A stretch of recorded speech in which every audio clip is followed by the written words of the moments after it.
Landing gear deployed.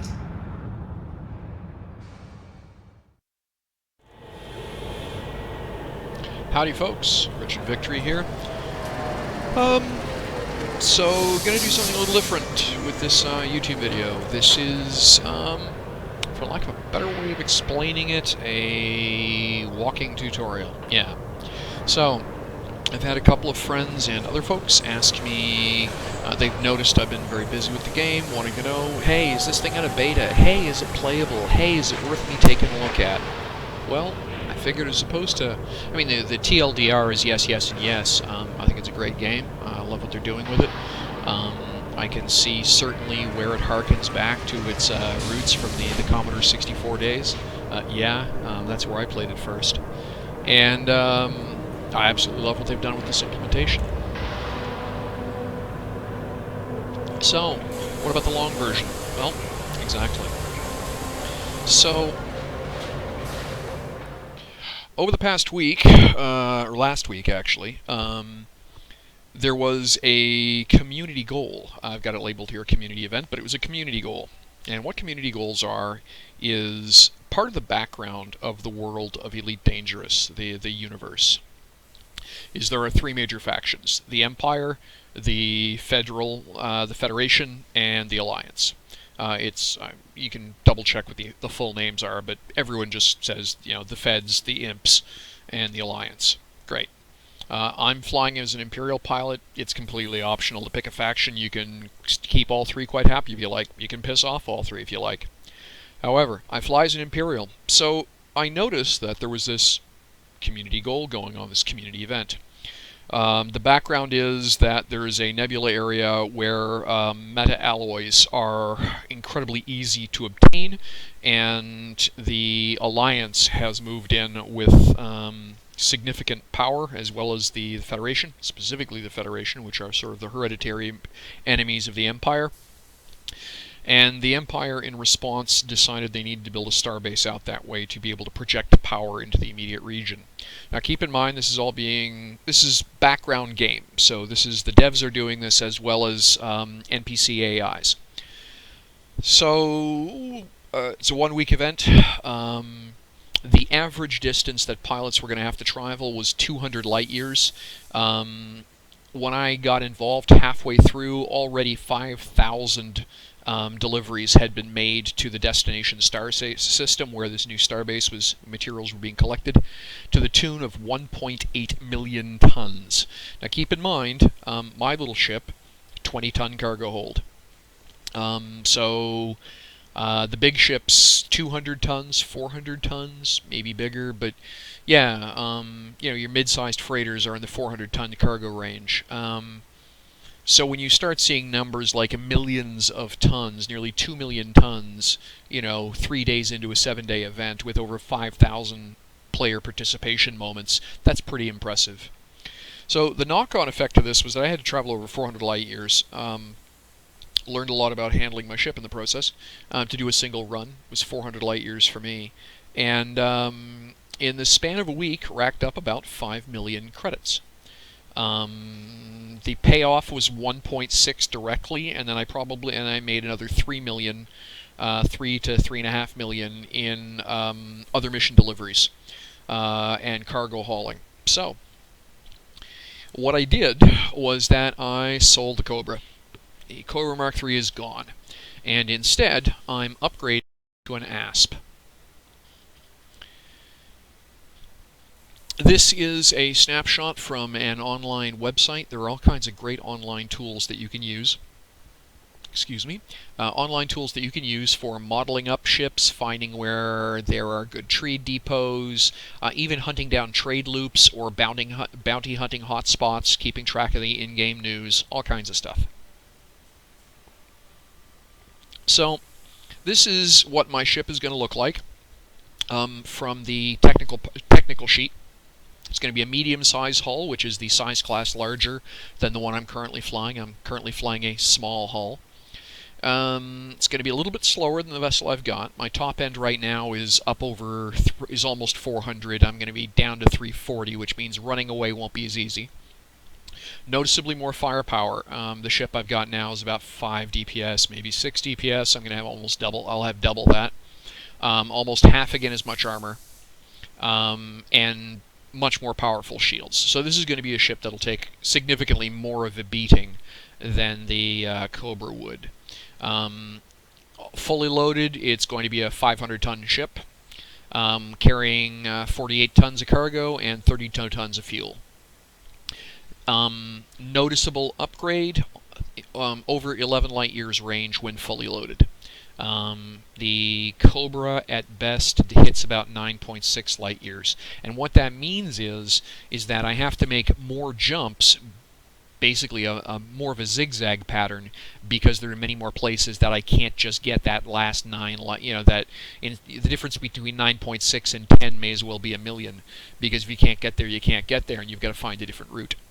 So the ship will have fuel tankage on board for 10 jumps with a laden fuel range of 115 light years. So not bad. It's actually the distance range is actually not much better than the Cobra. The difference is I'll be able to cover that distance faster because I'll be able to make more straight lines.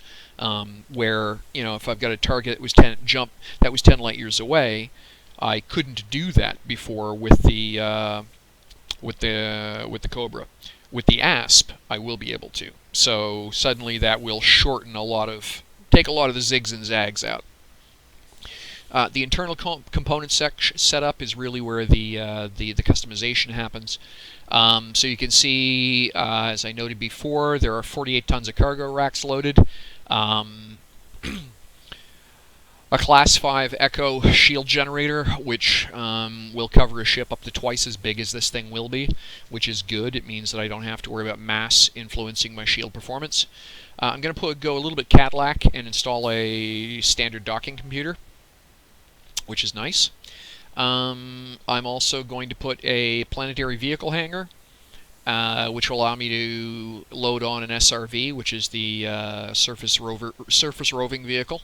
So I'll be able to land on planets and drive around, do a couple of surface missions. And Discovery Scanner. Now, I've got the basic Discovery Scanner here, and I'm thinking, now that I've done some exploring, as a side effect of the travel I was doing, that I'll probably go with the advanced scanner. It'll be more expensive, but I think it'll be worth it. It's fun, and it's interesting how much money you can make just as you blow through systems, noticing, oh, I haven't been here before, and scanning a system for exploration data. The hard points are this ship is much toothier than the Cobra is.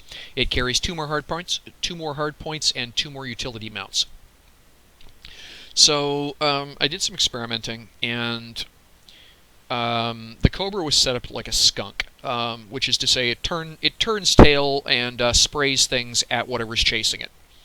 And while that's fun, and I've scored a surprising number of kills with shock mines on NPC pirates chasing me, it's not really fun to watch on the live stream or on the YouTube channel. So I've decided I'm going to put some teeth onto it. So it has 4 turreted tracking beam lasers. So essentially, once I get a lock onto the target, if the guns can arc towards it, they will fire either straight up or straight down and in a cone directly ahead. So you've got sort of 2 hemispheres. Then those guns will track and fire automatically once I've designated a target. If I decide I have to turn tail and run, my shields are collapsing, or I've bitten off more than I can chew, I still have the shock mines to dissuade someone from pursuing me. Where I'm not going to be able to run as fast, my boost speed isn't as high, I do run a risk of being caught. So the shock mines will be my way of convincing things to stay behind me. On the utility mounts, the Asp Explorer is a bigger ship. It's size medium versus size small. So it's carrying 2-point defense guns, one on the top, one on the bottom.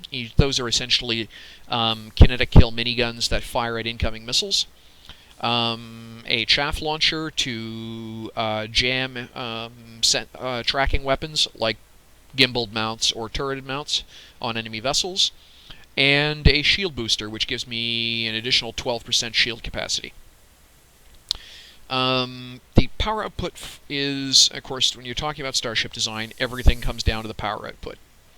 So you can see the ship does 13.6 megawatts of produced power, and in its combat configuration with weapons deployed, I'm using 13.6 megawatts. Absolutely every last piece of juice is getting used. So that's going to be a little scary, but we'll see how it goes. I may wind up having to dial back, possibly go to a smaller shield booster, or take the risk and remove one of the point defense guns to free up a little bit of power. We'll see. So you'll notice that the base price for the ASP is 6.1 million, and the fitted cost, as you can see it, is 8.9 million, with 4.4 million as the 440,000 as the insurance cost. So the rule, generally speaking, is that if you're going to upgrade your ship in Elite Dangerous, you will need twice as much money, at least between between half to 1 times additional the amount of cash required. So if you're buying a 6 million credit ship, you're going to need between 3 and 6 million to fit it out where you can actually use it. Keep in mind that the stock configuration doesn't include much by way of cargo ship, by way of cargo. It has no shield generator, etc., etc. It's a pretty lean piece of, I mean, goes fast, but doesn't have much in it. So there's no weapons, etc., etc. So everything else you've got to bolt on yourself. So by the time you're done outfitting, like I say, you're going to increase the price by half to 1 times again, between 50% and 100% increase on the price. So let's put it together, shall we? Alright, so here is the existing Cobra. I've stripped it out already. If you're going to sell a ship, you make much more money stripping the components out, selling them, and going from there.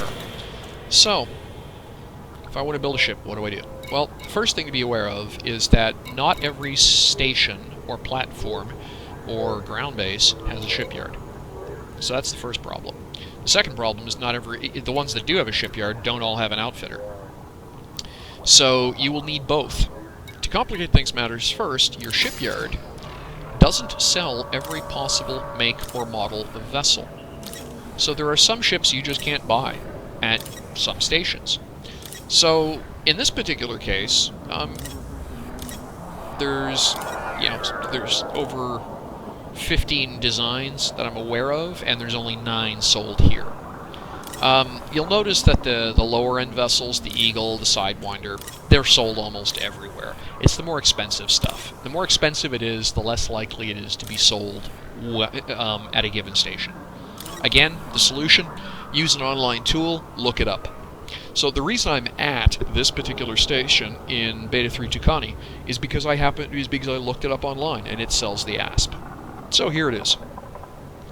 6 million purchase. And, yeah. Oops, wrong button. So there's the ASP, and we're going to hit the purchase button. Buy and sell your current ship. There we are. Parts on exchange on all ship. So they're going to give me 300 grand for my existing vessel as it stands. So that'll shave. Okay, we'll do that. That's what we're going to do. Buy and sell your... Buy new ship and sell your current. Confirm. Alright. And there we go, ladies and gentlemen. A little bit of voodoo happening.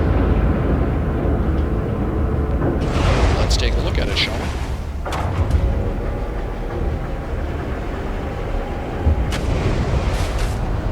So the first thing is I'm going to immediately move to a different docking location. Why? Because this is a bigger ship. It doesn't fit in the dock I was in. So looking around the cabin, you can immediately see some differences. Wow, nice class. Much bigger field of view. Interestingly enough, this is an over-under design. The this is actually a two-crew vessel. The co-pilot sits directly below the pilot on a different deck. And I'll see here if I can do a look around. And we'll take a look if I can... Come on now. So there's the canopy.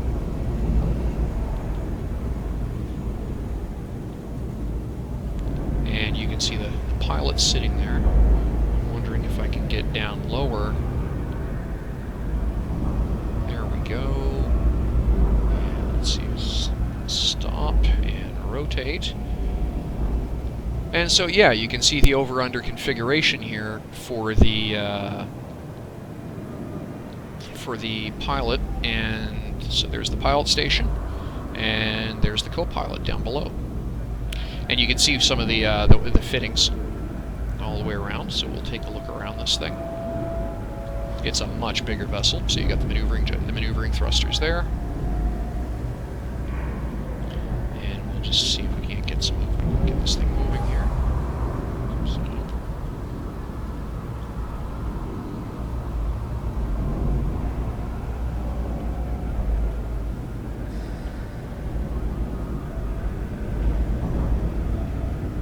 No, running into side objects, kind of having problems. Ah, it's the hitbox. So the hitbox extends well behind the side of the vessel, which makes it hard to get around the thing. But that's what it looks like. Not pretty, but wow. So there it is. And cargo ramp in the back, and you can see there's the Lacon brand name right up there. Dual fins, big engines on this thing, and the emergency escape hatch. The heat radiators on the sides and around the back.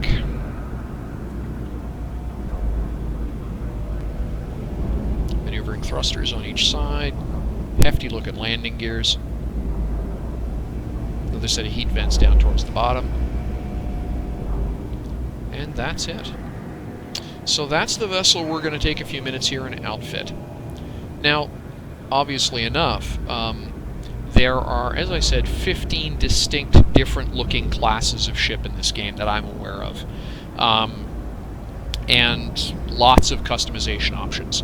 So there is if you love tinkering, there's lots to tinker with in these ships. Absolutely there is. And you can spend a fair amount of time messing around with and getting your build to do exactly what you like, which I think is fantastic. Alright. So there we are.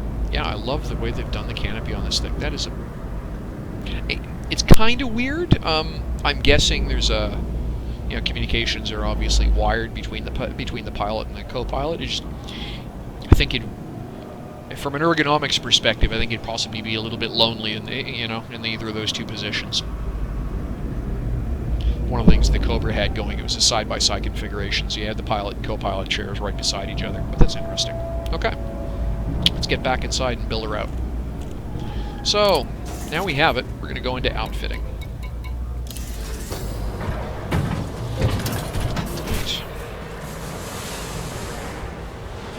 so let's see what we got here. So the hard points, I guess, are going to be the first thing. Well, actually, we're going to build out the internals. The core internals are crucial to this vessel. So I'm going to stick with... So first off, is there anything up here I'm going to upgrade? I think these are pretty much fixed. Lightweight, react power plant, 5E thrusters, 5E frame shift drive, 4E life support, 4E power coupler, and 5 sensors. Yes, those are all stock. So the optional internals. Okay. Shield, 5E shield generator. Yep, we'll stick with that.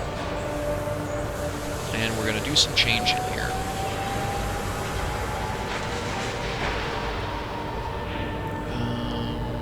So, 32 unit cargo rack, yep, that's what I want. The 5E shield generator, yep, that's what I want. I'm going to upgrade that cargo rack. Yep, sell that. And we're going to go with a 3E cargo rack.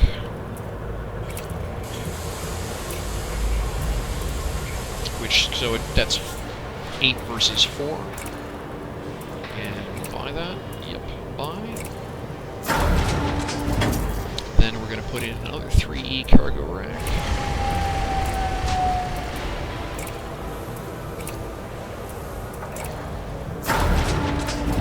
And then here, I want a standard docking computer.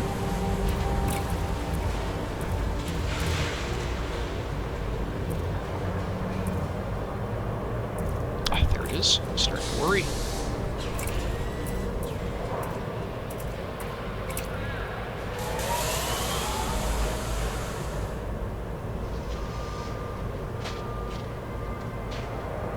Okay, real straightforward. Okay.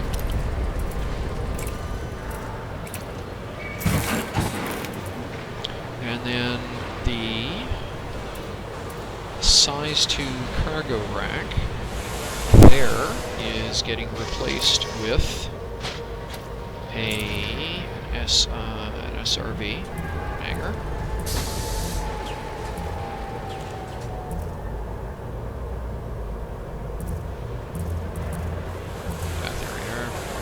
Vehicle bay. And I'm going to go with the 1E sized. It's the 2G hangar. What's the difference between the 2H and the 2G?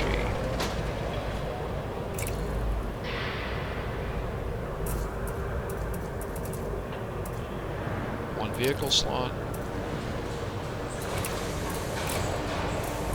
Vehicle slot.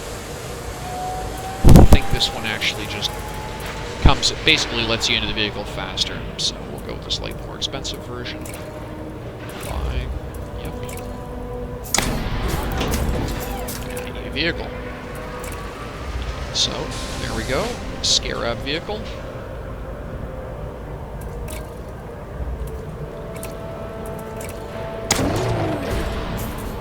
And I think I am going to go with the upgrade on that. It'll be a little more expensive, but I got the cash. So, refineries, stellar body scanners, there we are. Intermediary advanced scanner.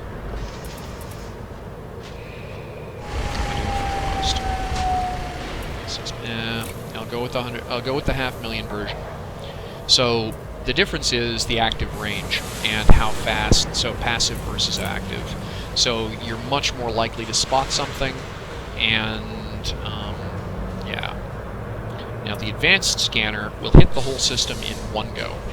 So, yeah, you pop in, you pop the active range, and you'll hit everything. The passive range is huge as well, which means just being in the right neighborhood will find what you're looking for. But that's an awful lot of cash. So for now, I'm going to go with the 500,000 version. And again, you know, note the complexity of that kind of stuff. And the planetary approach suite, which we're going to keep because I like being able to land. Okay. So that is the optionals done. So now we're going to go and set up the weapons. Alright, so...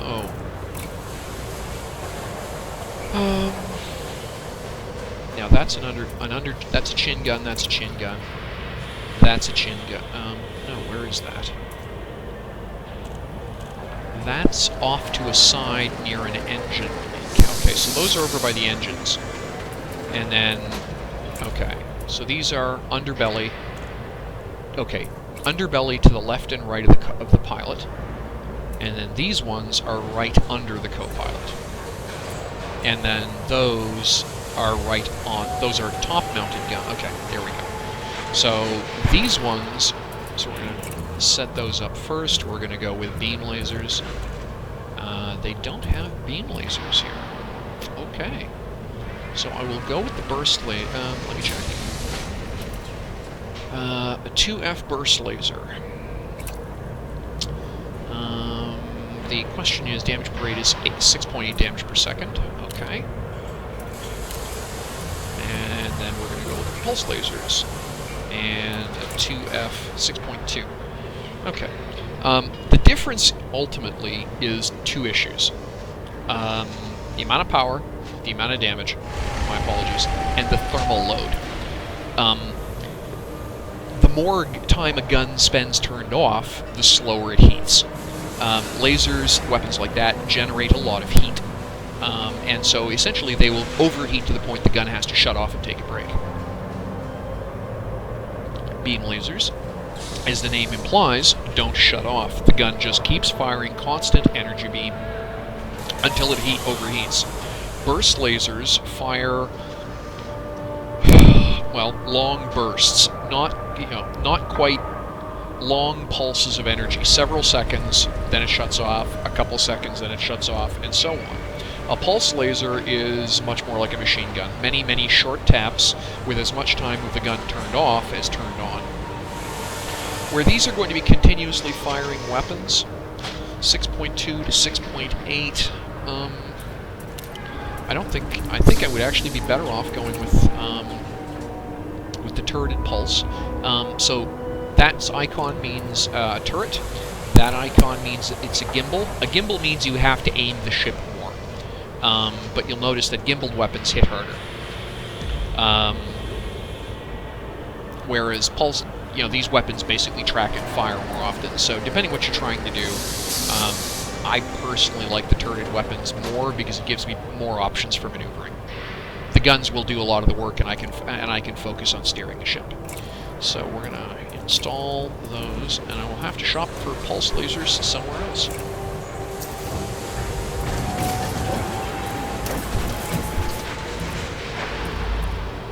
Sorry, beam lasers, my apologies. I'll have to shop for beam lasers somewhere else. Do that. So, now, these guns, so I'm going to replace these with shock mine launchers.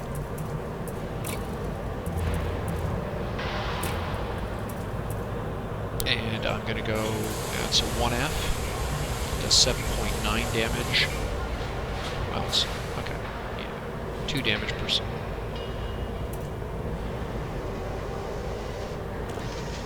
So we'll go with the larger mine launchers. The difference is they do less damage, but they beat the target around, which means that the target has to correct its steering to get its guns back on track. And if you're trying to run away, that means that the other pilot basically gets a rude shock, literally. Switch these here, and we're going to browse to the shop, and go with shock mine launcher as well.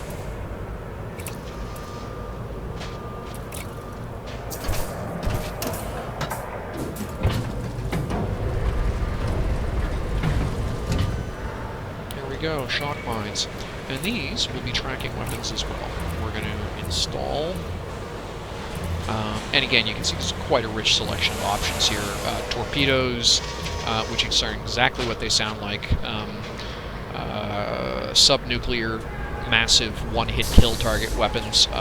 missile launchers, which fire, much more, either salvos or single, direct fire tracking weapons. Mining lasers for those folks who want to go cut up rocks and make money that way. Kinetic kill cannons, railguns, again, kinetic thermal. So yeah, the harder a weapon is to use, the more damage it does. Kinetic does more damage than beam. So we're going to go here, and we're going to go back to our pulse lasers, and we're going to install pulse laser here. Yep, that's fine.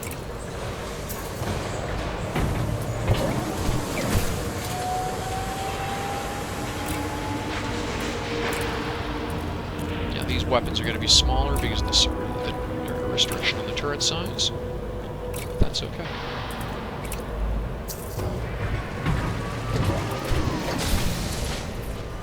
So there we go. Teeth, teeth, teeth, teeth, and a nasty sting in its tail. So, that's that taken care of. Next thing to do, of course, is we're gonna, at this point, we've got the vessel pretty much kitted out. We've got weapons in place. We've got utility mounts are the next thing I need to do. That's what I'm thinking. Because this is where I get my staying power. So there's one right on its tail, right there. One towards the very stern. One on the other side on the stern. And one underneath. So how does this play out? Okay, so where are these? This is up towards the front. So I've got a point defense. I got 2 point defenses I need to be able to mount. A chaff launcher.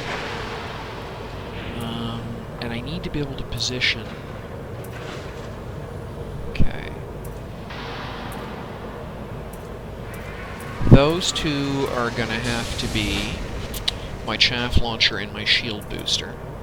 I'll put 1 point defense up here. No. See, what well, yeah, actually, I will. I'll put one here in case there's a head-on missile shot. My apologies. So there's a point defense. Yep.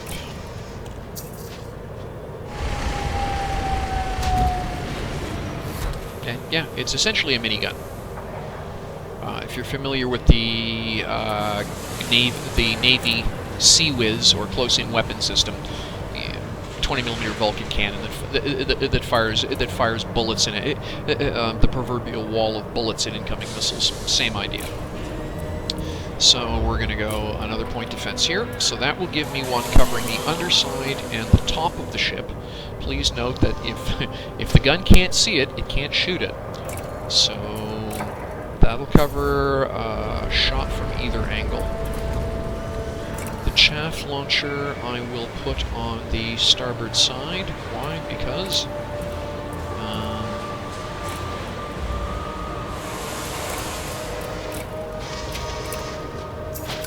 and then the shield booster, it doesn't actually matter where it goes. But now, because I've gone with smaller guns, I can go with bigger shield booster.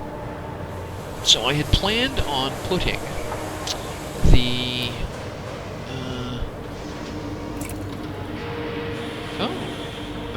they don't sell the shield booster here that I want. I had wanted to go with the Class C, the Class Charlie booster, but they don't sell it. So that will be something I will have to look around for. Okay.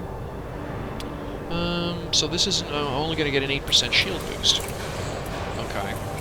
Not great. Better than nothing. I mean, 8% is still more damage on the shields than... But I really did want the Charlie class booster. And where I was going to wind, where I've got almost a full megawatt left over because of the smaller guns, I had sort of wanted to go with a bigger shield booster. But that's just not gonna happen. I've still got 5 million, which is nice.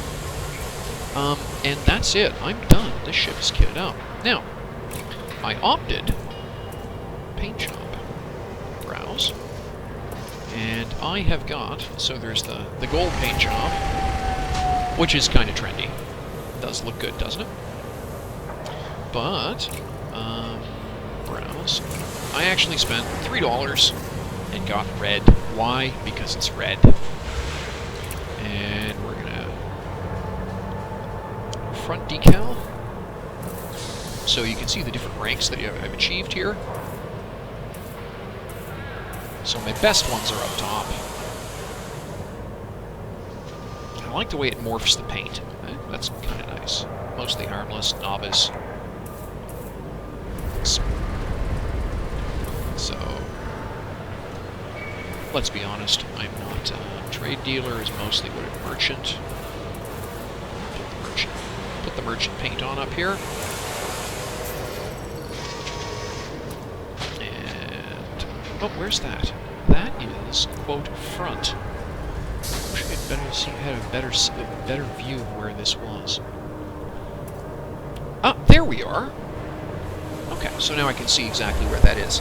So, alright, and then, so the right decal would be halfway down the hull on the sides. Okay, well, that's fine. Leave that empty. Now, if you want, this is kind of fun. You can literally pull bobblehead dolls, either pilots or different ships you like or whatever. They're a little pricey, I think. Lots of dashboard space on this ship. So, yeah, and you can put a spoiler on it if you like. That's funny.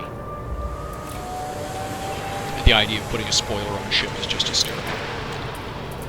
So there we go.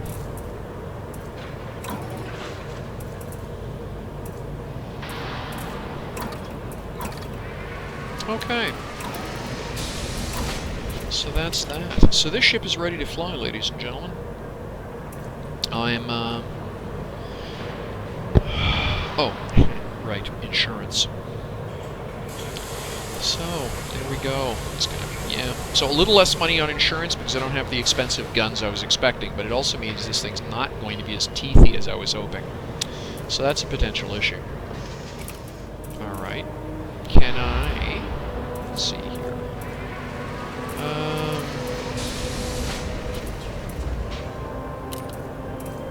Can I upgrade the quarter terminals? Go with a better reinforced hull. Gives me much... that makes me much tankier if I go with that. Reinforced alloys. 2 million for that. That'd leave me 2 million. Yeah, I'll do it just...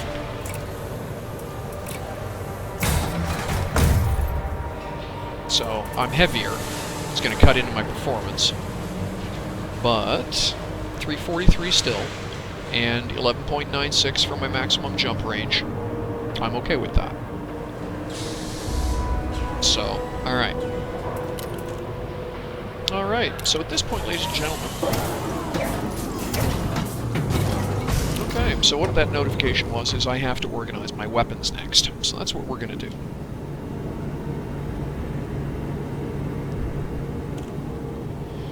So, your fire groups are over here. Oops, wrong buttons. There we go.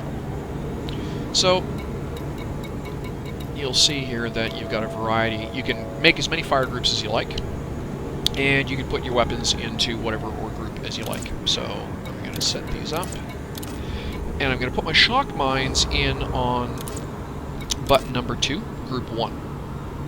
And same thing with, and I'm going to put the chaff launcher in on, yeah, that's different, that's difficult. Put it on the pulse lasers, and we'll put the discovery scanner in on its own group. Okay. So you'll notice the point defense guns aren't marked here because they just fire by themselves. They deploy as soon as you're out of super cruise, and if they detect a missile attack, they just engage. If they have line of sight on the weapon. So that gets me set up. I've got my shock mines. Yeah, that does it. So we have a Starship. First thing I want to do is take it out for a little spin, see how it flies, and then we'll actually show you some more about the actual depth of the game itself. So, let's return the surface, and I'm going to turn my lights on.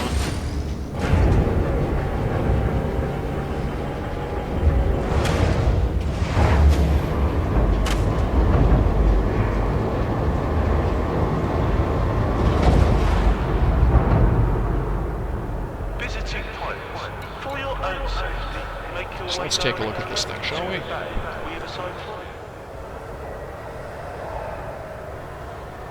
So there it is on the pad. We will not be held accountable for accidents caused by unsafe maneuvers. Check your speed. So this is what it looks like. This is, as if you've been following my live stream before, a Coriolis station. It's a station that basically synthesizes gravity by spin. So the entire docking bay is one huge area that's wide open. So you can see the various landing bays all around, different sizes, bigger ships use bigger bays. Really straightforward.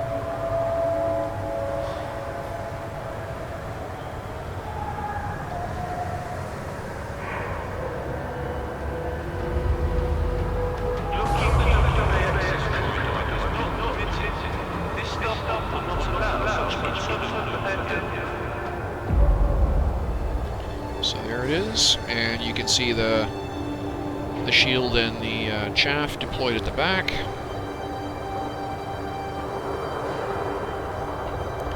And there's the launch port. So that's where we're going. Ship coming in.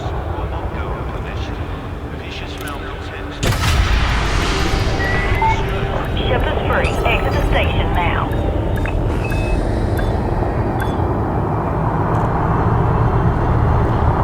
A lot more mass than I'm used to.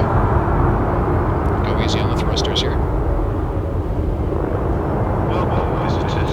You have arrived at the cemetery among the stars. Make a speedy berth and enjoy all of our wonderful services.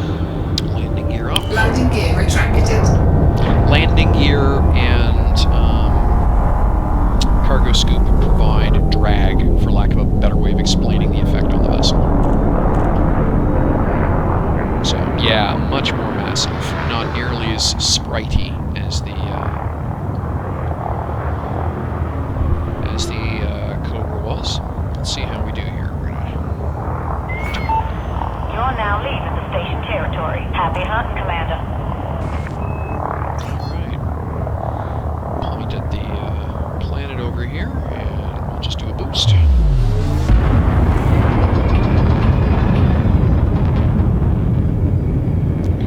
Take a look. So there you can see one of the maneuvering jets. There's the station in the background. We're in a slow dive, but that's okay.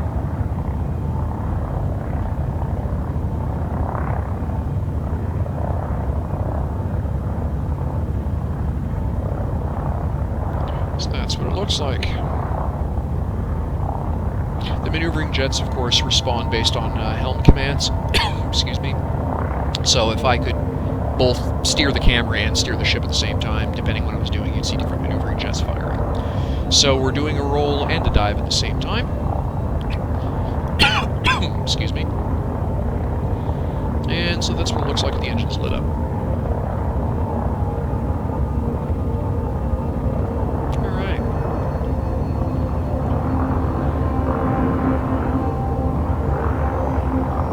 So let's do a loop.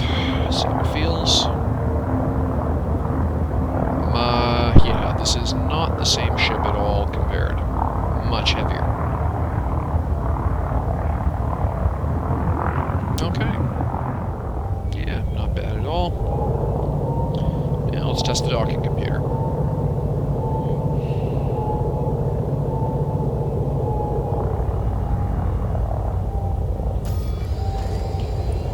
Functions. Docking computer. Do I have it?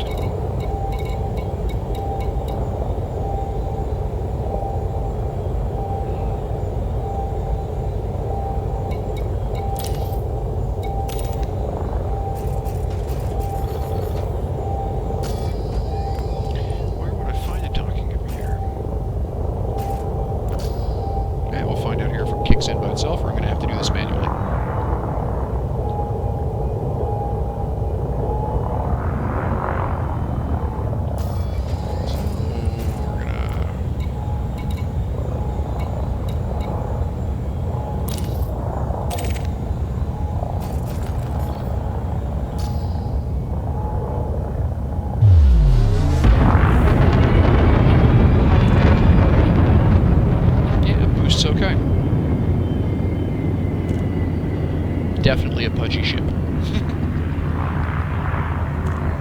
Alright, we're going to cut our speed down. Come in real slow, so I've got some time to get used to this. And we're going to say, hey, I'd like to dock. Landing authorized. Set down on pad 20. You're clear for automated docking, Commander. Nice, so it just kicks in. All I have to do is cut my speed down, and the computer takes over. Alright. Maximum... I noticed that it automatically shifted maximum power to shields. I'm hoping that's not because this is going to be a bumpy landing.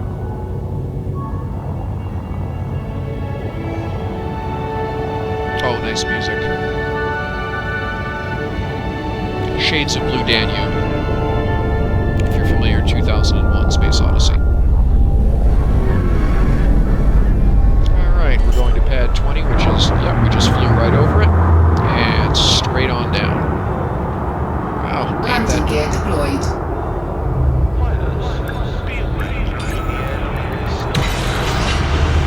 And that landing was completely hands off the stick. Nice. Okay. Ship is on deck. Systems offline. Very Welcome, nice. Commander. Okay.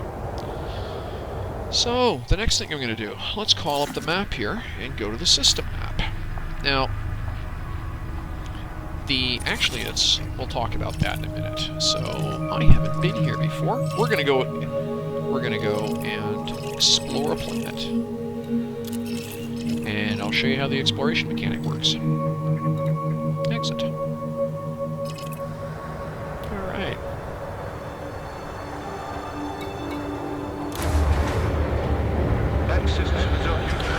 So, I'm sure as you glimpsed of the little piece of the star map you saw, the workable area of space is huge. Ship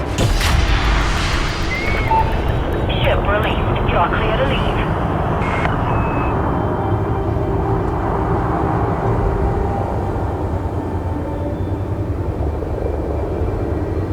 Welcome, visitors. You have arrived at the sanctuary among the stars. Make a speedy berth and enjoy all of our wonderful services. Landing gear retracted. Alright.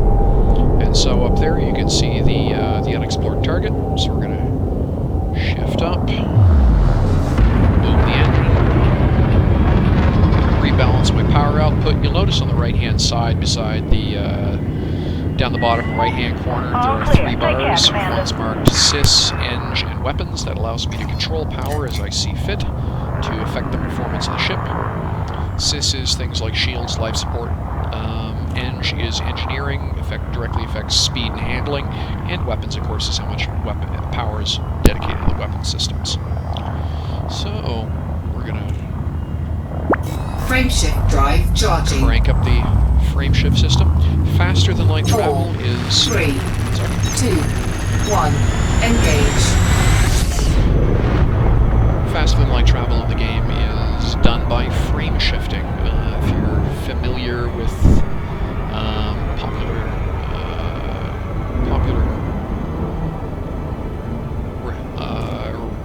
relativity physics, you'll know that everything is based on the frame of reference of the viewer. So the idea behind a frame shift drive is it's not really that you're moving, it's kind of like grabbing the tablecloth trick where you put a few things on a tablecloth, and if you pull the tablecloth out fast enough, the things stay on the table and the tablecloth moves. Same idea. So you yank the tablecloth and your ship stays in the middle of the table and everything else moves around you. That's frame shift. It's an interesting theory for a drive. It also gets around a few nasty problems associated with faster than light travel, specifically momentum. So yeah. And I just want to look around this cab. Wow, gorgeous field of view. Really like that. Alright. So, this is cruising.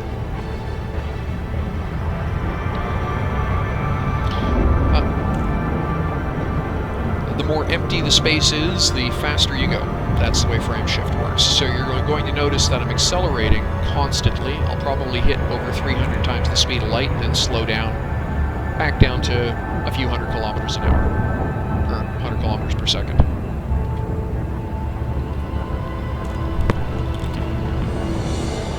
Now,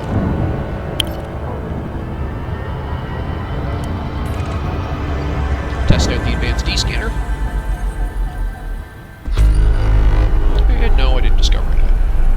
Now, I've actually got the cache if I wanted to. I think. Yeah, I've still got 3 million. I could switch out the 500,000 scanner and replace it with the 1.5 million scanner, which would give me a huge ability to go exploring if I wanted to. I may do that.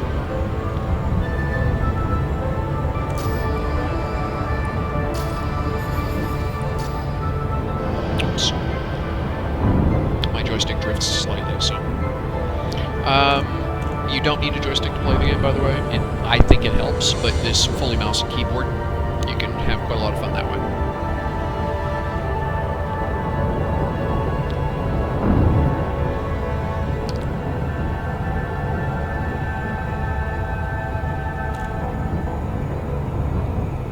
There is no such thing as... You are super cruising here, but there is no such thing as cruise control. If you take your hands off the stick, it just flies. It will not take you to your destination automatically. You have to steer. It's actually probably the one thing about the game which is a little tiring, is that you're flying all the time. Other than when you are doing super FTL jumps between systems. Let's cut the speed back here. So, white dwarf up there, I'm gonna fly under it. And let's see what we got up here. And we're getting it close enough. Now, on my bottom left-hand side, you'll see my scanner has just kicked in. I'm gonna shave my speed way back here, give the scanner time to work. And I've just discovered a planet.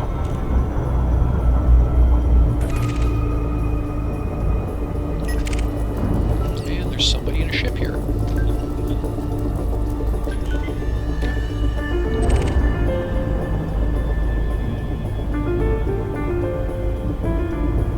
So that is the essence of exploration.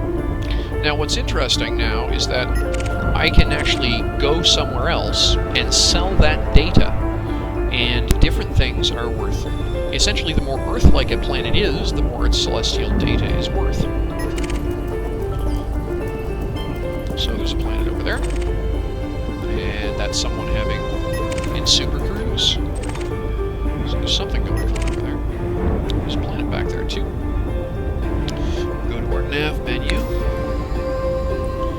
and look at unexplored. Hey, look, another location we haven't been to. Let's do that. And you'll notice the map on the bottom left there. There's a little reticle that gives us a location, shows us where we should be steering for. Crank the speed back up. So that's the asteroid belt, which I haven't been to yet. And what we'll do is we'll drop out a super cruise at the asteroid belt and sniff around.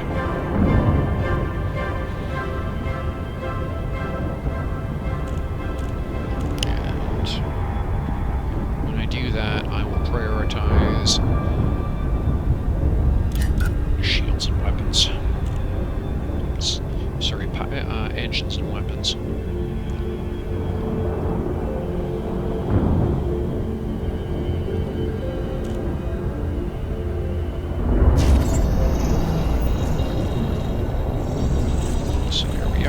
Scanning the target.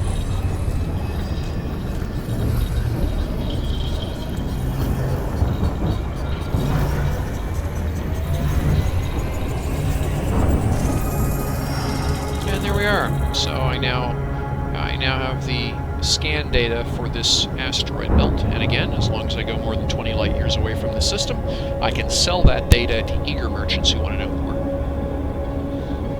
Once you have sold the data. Once you've sold the data once, you cannot go back, scan it again, and resell it. But you can make a lot of money by cruising around, exploring entire star systems. 10 to 15,000 credits to explore a modest-sized system, no problem. And you can triple that simply just by not only noticing the fact there's a planet there, but actually getting close enough to it to scan and determine what is it a gas giant? Does it have moons? Is it an Earth-like world? So the more detail you give, the more it's worth. So here we are. So frame shift dive is on cooldown. So the first question is there anybody around here? Well, there's somebody around because I have a contact. Oh, there he is. You see him? Who's he? That's a python. Is he wanted? No, he's clean. Clean means he's not going to be a problem, but he's a miner. So there you can see him. That's an NPC. We'll back off the engines here again and let him do his work without spooking him. But you can see what he's doing is doing maneuvering around. So he's using a variety of technology. Mining is a 3-step process. So you can see him every once in a while. He'll pulse a laser, doing an analysis, and then he checks to see the result he got. If he got a good answer, then he'll do some more or move to a different location. And there's somebody else now. Who's that? Yes, you. That's an eagle. Eagle has deployed hard points. He's harmless. He's a pirate. Hey, we're gonna get to see combat. Guns up. Select a weapon group.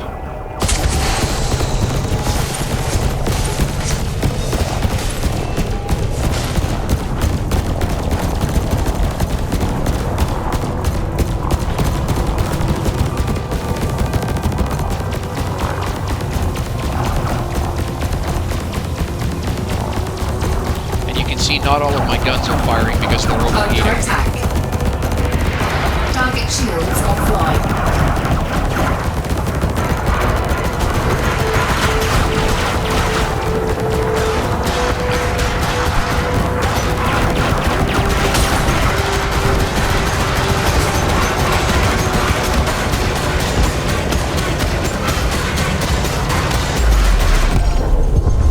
Target destroyed. Okay, so let's just sit here for a second. And now you'll see there's something floating away there. That's salvage. So what we're going to do is I'm going to stow my weapons. I'm going to open my contact lister. And we're going to lock onto one of these items. Slowly put some speed on here. And I'm going to open my cargo scoop. Cargo scoop deployed. And steer around so I can find the object I have selected without bumping into an asteroid, because that will end me. And now, using the targeting grid on the bottom left corner,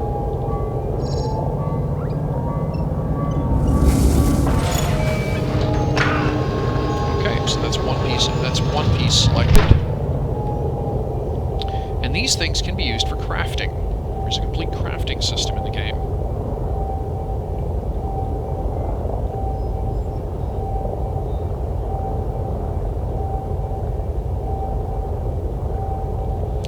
So now I'm going to repeat the process. We're going to pick up some more crafting materials. So just do an easy up over loop. And there's my shield emitters. Being cautious of things like asteroids. You'll notice I'm keeping my speed down, 34 meters per second. Too fast makes it too hard to line up. So we're going to close in on this.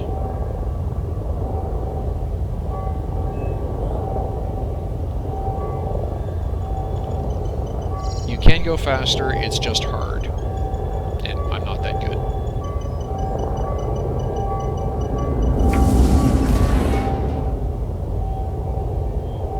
Looks like a miss. Overshot the target. That's unfortunate. Let's try that again.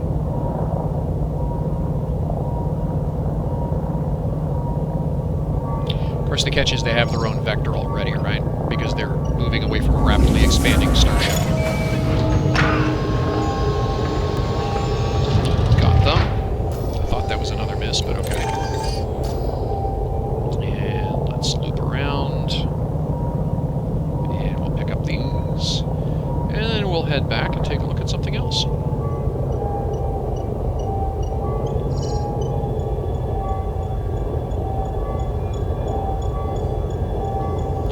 much heavier ship. This is much more.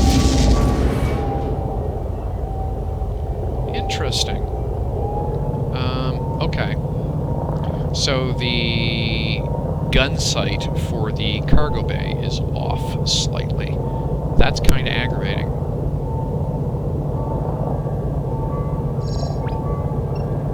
So it looks like I want to bring it in on this one. Yes. So I want to bring it in level, but to my right. Okay. Got it.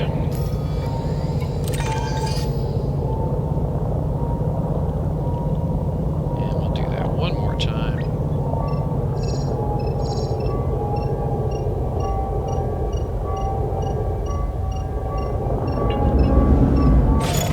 Yep.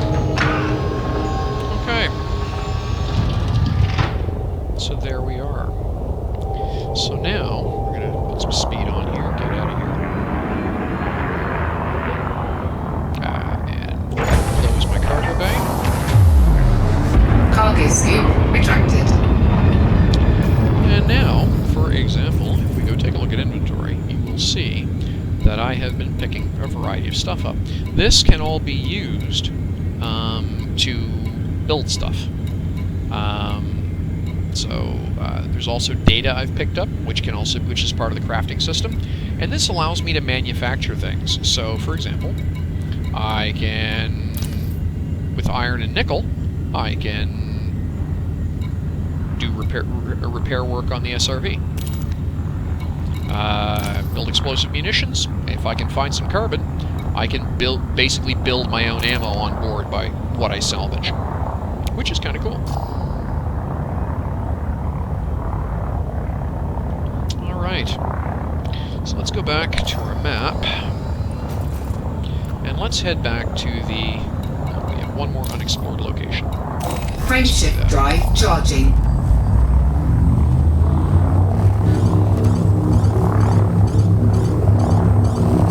So Super Cruise is faster than light 4, in system. 3, 2, 1, engage. And then you have jumping, which is faster than light between systems. About an order of magnitude difference in speed between the two.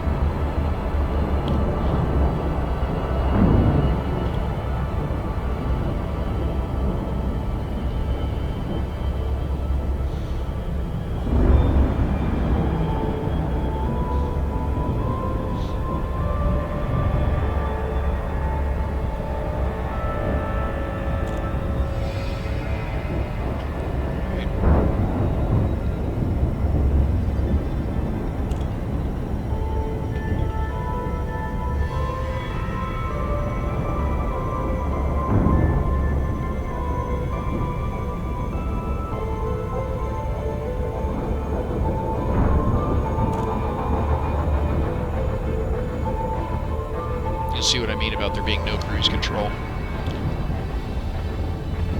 Because my joystick is a little wobbles slightly. It's old. It's a Cyborg Evo that's 10 years old at least. It's got a bit of a wet spot in the middle. Oops, too fast. I'm going to overshoot. The cruise control, it'll wander wherever it winds up pointing.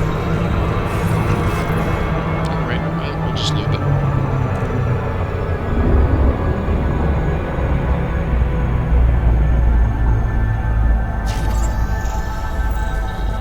Ships in the area.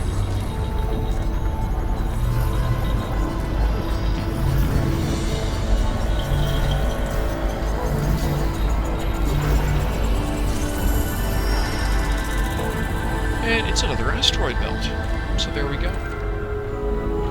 So what we're looking at here is a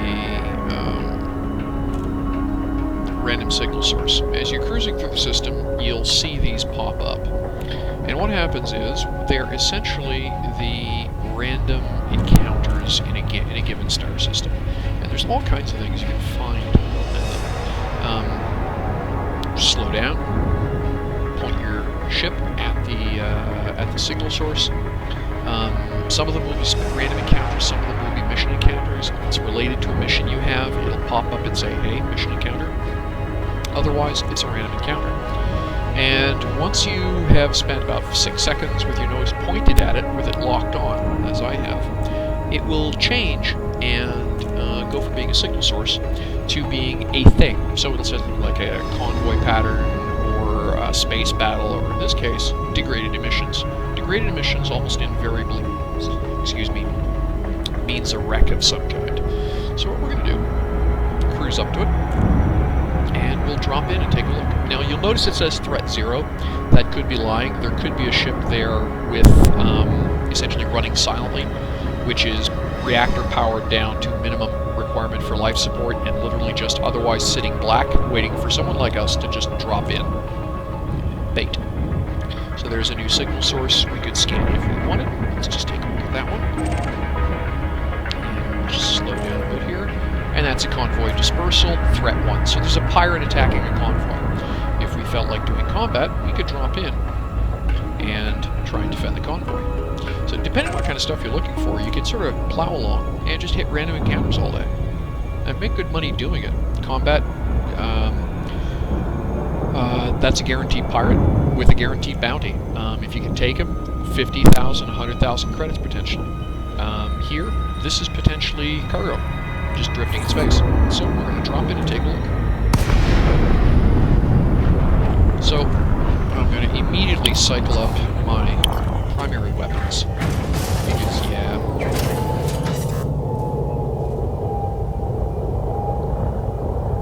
And what have we got? Anything here?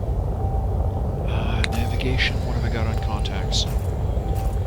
No contacts in range. Nothing here. Okay, so this one came up empty. We'll do a lazy circle here. And yeah, random encounter with nothing. Nope, nothing here. Alright, let's go hit another one, see what we can find. Just to give you an idea of what else there is. Every star system has dozens of these littering it. I mean, space is big, so they're hard to find. But cruise around, there's lots to do just hunting down random encounters. Now, they are completely random, so what you get can be, you know, sometimes completely outside your league, and discretion is the better part of valor. Okay, close up the hard points. And we'll shift up super cruise. Frameshift drive charging. Ready to engage. 4, 3, 2, 1. Engage.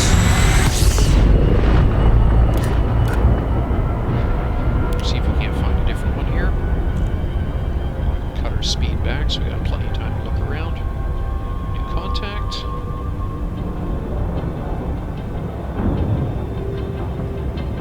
What I'm going to do here is bring up my nav and start cruising us back towards our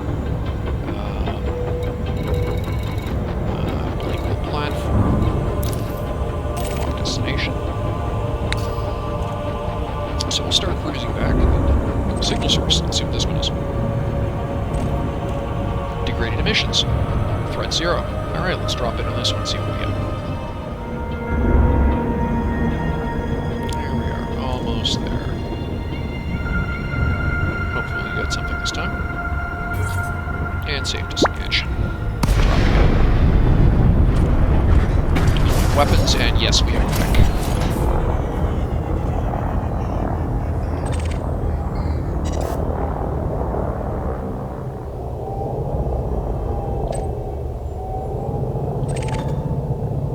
Canisters, black boxes.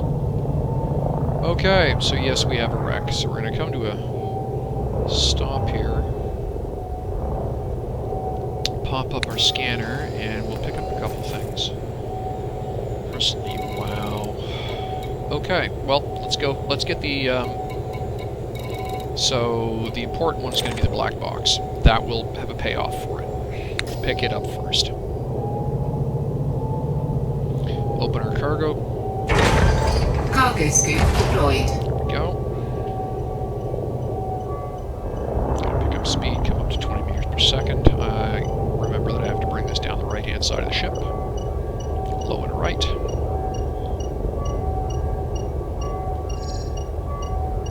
That's my proximity alarm.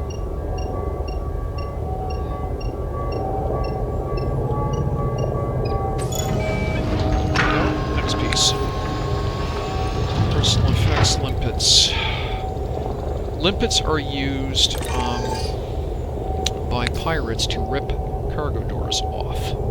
So that means this was a ship I've picked up illicit cargo. Alright, well, we'll take a look.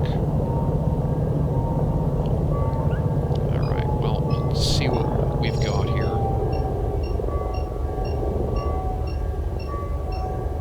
Apparently salvaging wrecks here isn't welcome.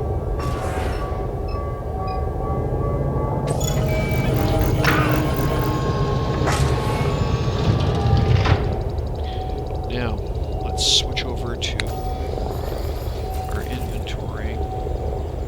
Okay, so this is going to be, everything in here is going to be treated as stolen goods. So, it's literally not worth the fine. I'm just going to jet scoop. Now, Cargo scoop retracted. obviously enough, Cargo scoop deployed. if you're a pirate, that's less of a concern.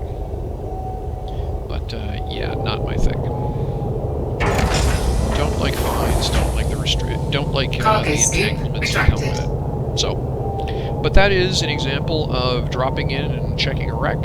Some systems you will find they don't care if you salvage, other systems are picky about it, as this one apparently is. So we'll get out of here and go do something else. Let our guns. Bring our engines up to full power.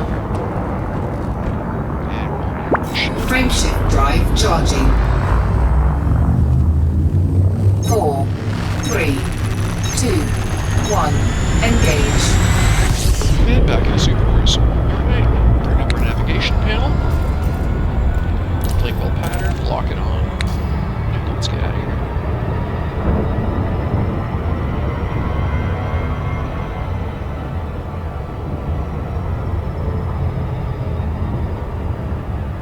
We pick up another signal pattern. We'll see if we can drop in on a fight, maybe rescue a convoy. There's one. Where are you? Degraded emissions. That's another. That'll be another wreck. No point stopping for that.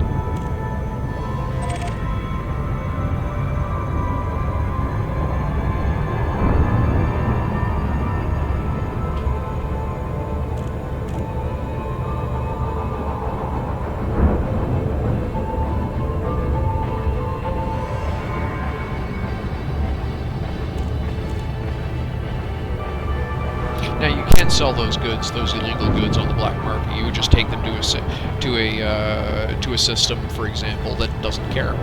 But I'm trying to operate out of this area, so I just don't want to deal with I don't want to deal with trigger happy law enforcement, which is a problem in this particular system. They don't have a sense of humor. Signal source, back off the throttle. Degraded emissions again. So that's another wreck.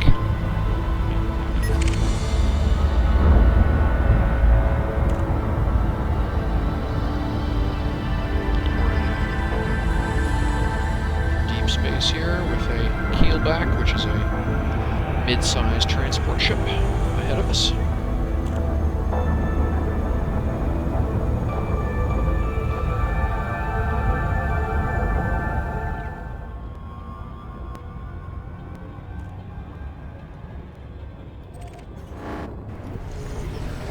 Suddenly, pirates.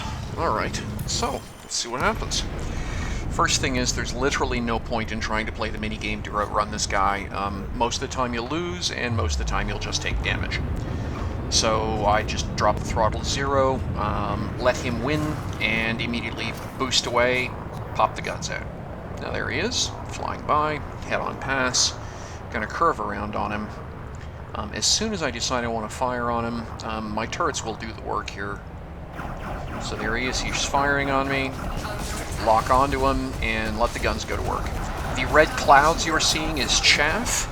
That disrupts his weapon tracking, which is why he suddenly stops firing, and I'm just going to hammer on him here.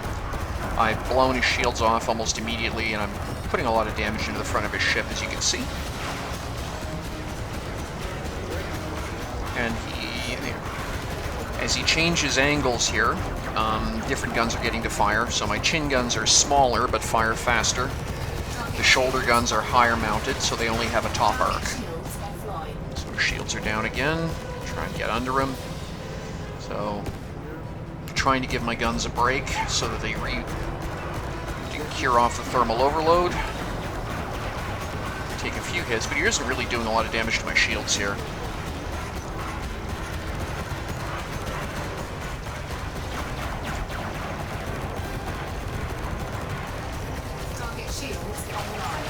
He's not long for this world. I'm really putting a beating on this guy. Get him centered so the bottom guns can kick in. And 1%. Oh, here come the police. System Authority vessels have just warped in. And bang, target splashed. So yeah, naturally the System Authority is going to want to talk about the fact that I just blew somebody up, even it's going to take them a few moments to figure out that I was attacked, but that's alright. We'll play nice. There's some cargo I'm going to need to let them scan me and stuff, so, oh, they're done already, but I want to pick up the salvage because that's valuable stuff for the crafting mechanism. So, pretty much the same process you saw earlier. We'll line up. Bring the cargo in on the right-hand bottom quarter of the ship. Starboard lower. And, yeah, up a big lazy loop. And this won't take too hard to do. There we are. Okay, so just bring it in, easy do. The little beeping means I have something flying at the front of my ship that I might want to avoid. In this particular case, no. And there we go. Yeah, new material discovered, that's nice. Lock onto the next thing, and do it again.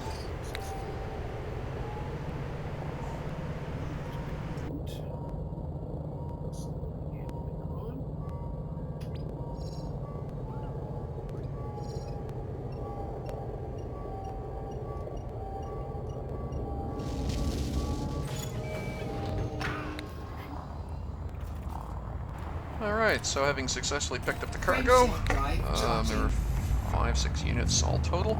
I'm going to get back into Super Cruise and get the ship back to the depot.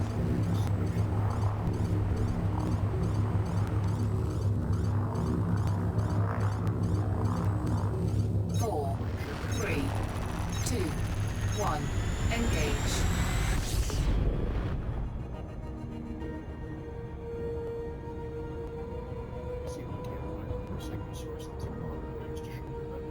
Part of the reason I want to get the ship back and landed is because right now I've actually made some bounties, I've scored some kills, got some cargo on board, picked up some materials, and I can lose absolutely all of that if I don't dock up. If I'm destroyed in space, for lack of a better way of putting it, you lose all your progress.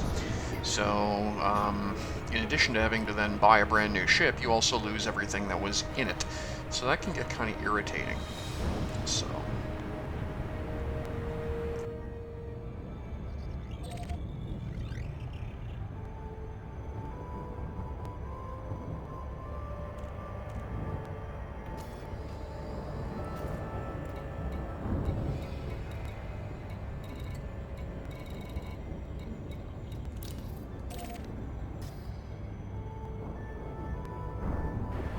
if you find the orbital lines like you're seeing when coming in here kind of distracting, you can actually turn them off. The equals key toggles them on or off.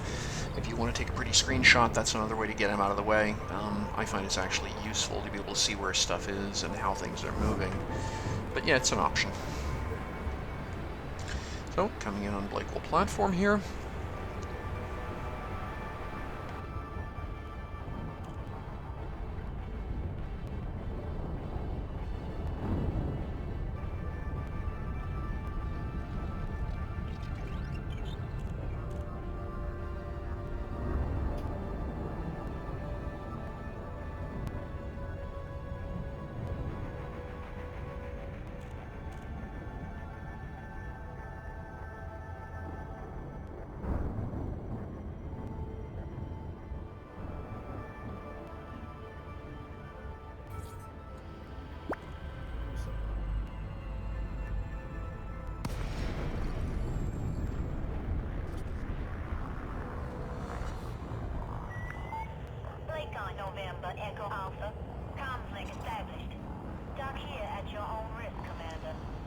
Charming as always.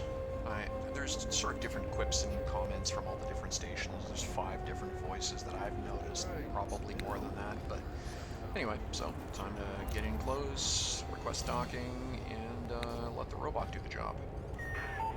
Access granted. Clear to land on pad 05. Drop the speed so the auto dock takes over. A bit slower here. And yeah, hang on a second. No, I guess it's got to be a dead stop.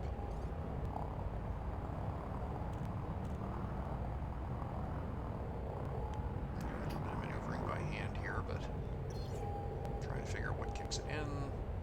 Nope, slow down. Drop the speed all the way.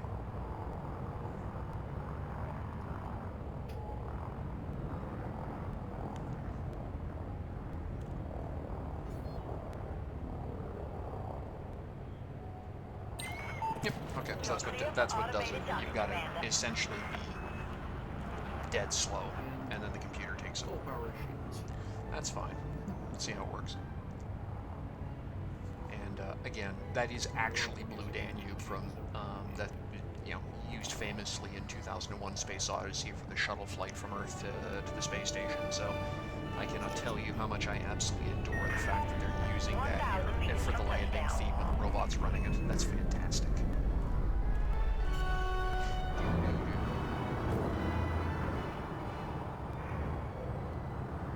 Landing gear deployed.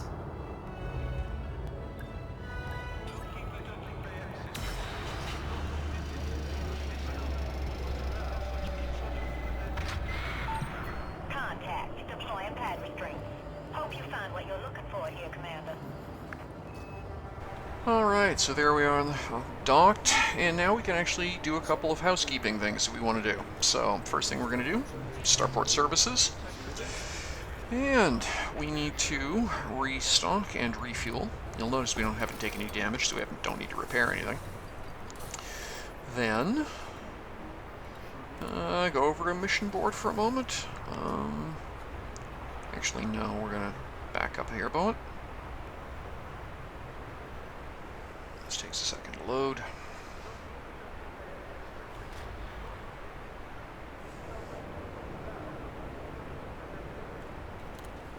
Okay, so we're actually going to contacts first, and we're going to redeem all our bounty vouchers. So you can see we made 17 grand, almost 18 grand on a couple of kills. Not bad. I mean, and we weren't actually actively bounty hunting. We were just out. So now we're going to go get a mission. Now, this is probably the easiest way to make money in this game, honestly, for a new pilot, is running these missions. The missions are scaled based on your rank, and so they won't give you a mission you can't do. Based on your current performance. So there's different things you can do. This is the easiest way to make money, as I say. So each faction has missions you want to do. The icons give you an idea of what it is they are. They give you an indication. So you can see where the destinations are. In this case, there's 3 here for your rail. If you run all 3 to your rail, you'll make a lot of money going into your rail. That little icon I'm pointing at is for the horizons. That means you have to be able to land on the planet. If you don't have a planetary landing module, you can't actually do the mission. Don't bother taking it. The community goals, I was mentioning these earlier, so for example, you can see there are 3 different ones, and we're going to take a look at this aid mission. So aid for the Muikojoe refugees. Here's the background. There's a huge battle between the Federation and the Empire, and they wrecked each other, and in the process of wrecking each other, they did a lot of damage to the system. So now there are refugees who are in desperate need of help.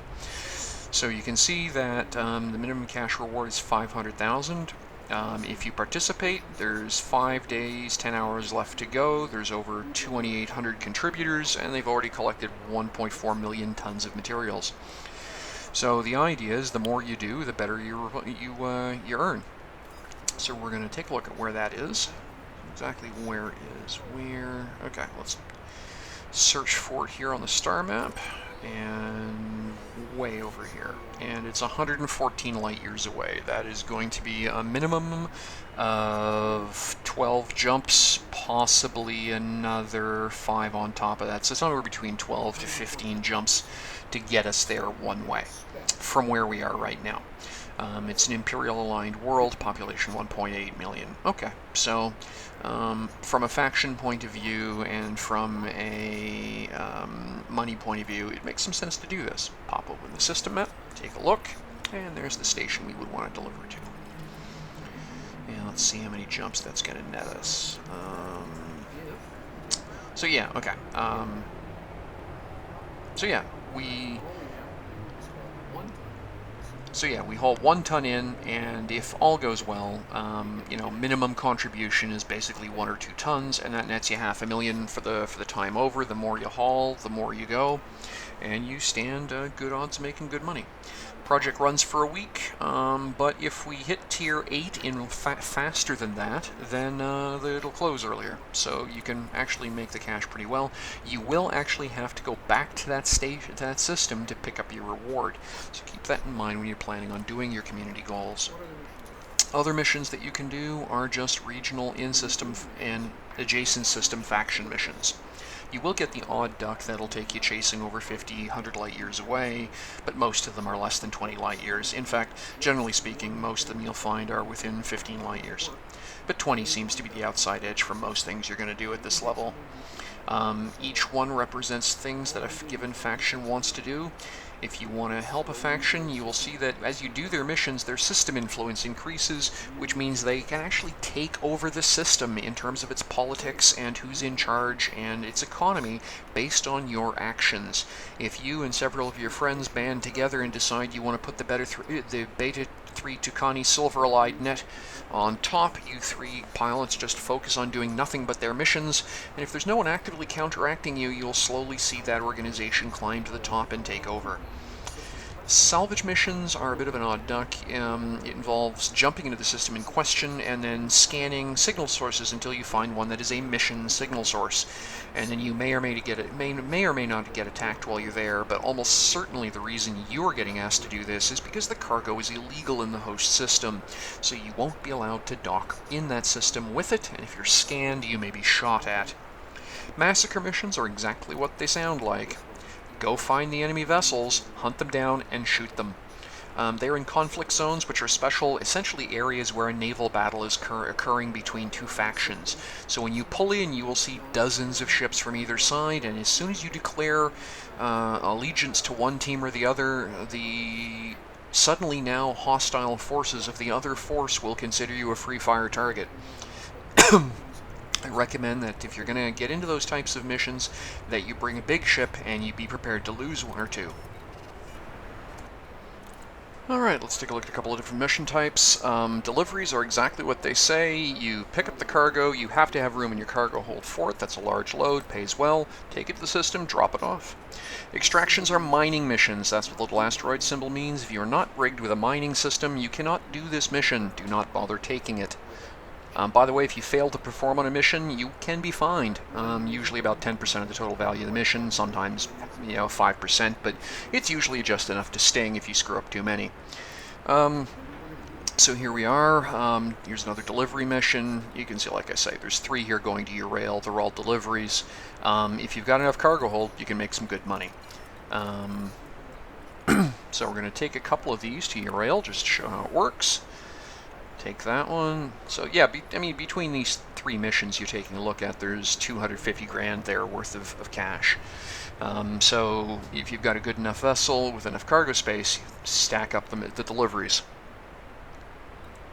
The extraction mission, as I say, good money if you happen to have it, but I'm not rigged with refineries or mining equipment, so can't take that one.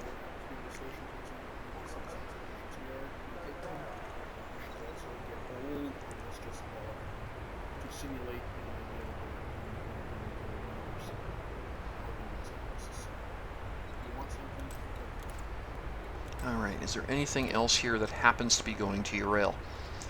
Yeah, that one is. Now notice I'm taking it from a different faction. What this means is that each faction is going to benefit from my delivery here. So it's actually a way, if you want to play, you can play two teams off against each other by taking missions from conflicting factions. Neither of them will actually get ahead. Again, you can see the salvage missions there. Those ones will, you know, if you want, you can make good money on salvage missions. I just find that they tend to get involved getting shot at a lot, and they tend to take a long time because you have to run around and scan. So here's another delivery. We can fit that one in our cargo bay. We'll take it.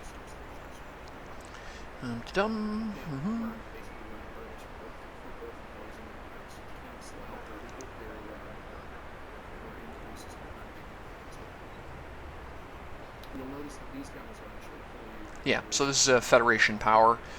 So I'm technically aiding the enemy here by helping factions that are associated with them, but for purposes of what we're doing, I'm not too worried about that. You, by the way, don't have to be involved at all in the superpower faction issues. You can, as I said earlier, play all three against each other, play for all three, or favor one over the other. I personally just like the way the sound of the Empire and how it got started, so I'm technically an Imperial pilot. Most of the time, I will favor Imperial missions. So we're gonna take a look here at the transactions list, find the mission, and then we'll go over the galaxy map. And from there, we can pick the exact system and the exact port that we're going to do our delivery to.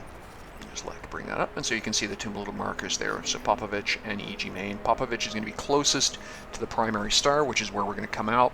So we'll go drop off there first. Exit out of here.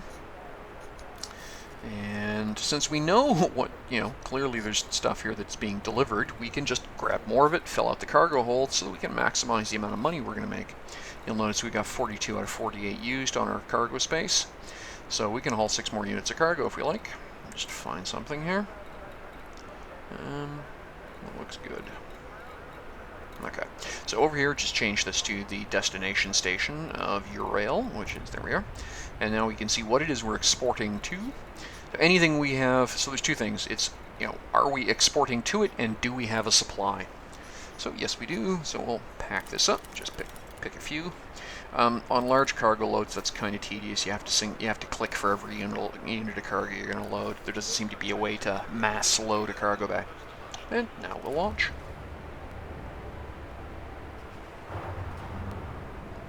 Spin the ship. And here we go. Coupler disengaged. You are clear to leave.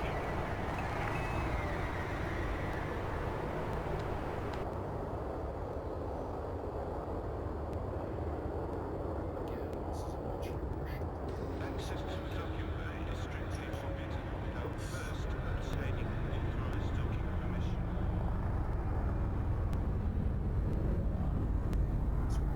Landing gear retracted.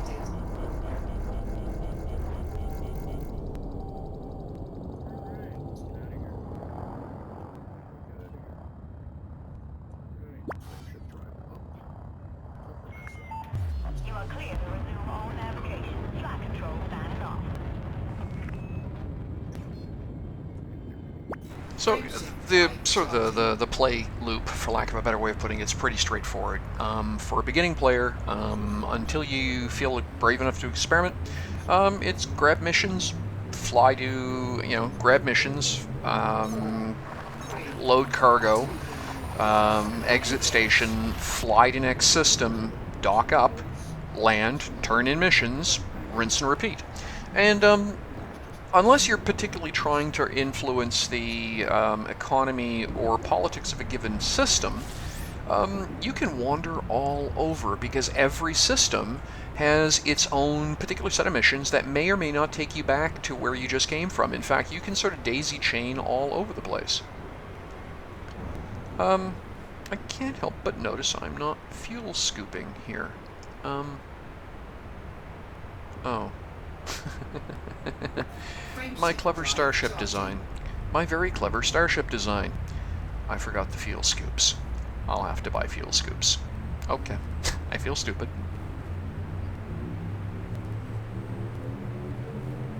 Four, three, two, one. Engage.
So, engage the sublight engines, as it were, and drop out a super cruise. Now, that message will be a change in the contract terms, usually a rush job. If you can get to the station in a certain amount of time, usually much faster than original, usually most missions you've got a 24-hour delivery window, and then you'll get a pop-up message that cuts it to less than 6 hours, less than 3 hours, less than 6 minutes, less than 3 minutes. If you can get it on the deck and delivered, which involves getting to the both landed and then to the actual turn-in menu screen on the starport services, then you'll get a bonus. It honestly, there's no point looking at the screen from my perspective because, well, I'll either get there in time or I won't. Knowing how little time or how much time I have doesn't change that. Well, let the auto-docking computer do its voodoo and hopefully we get there in time.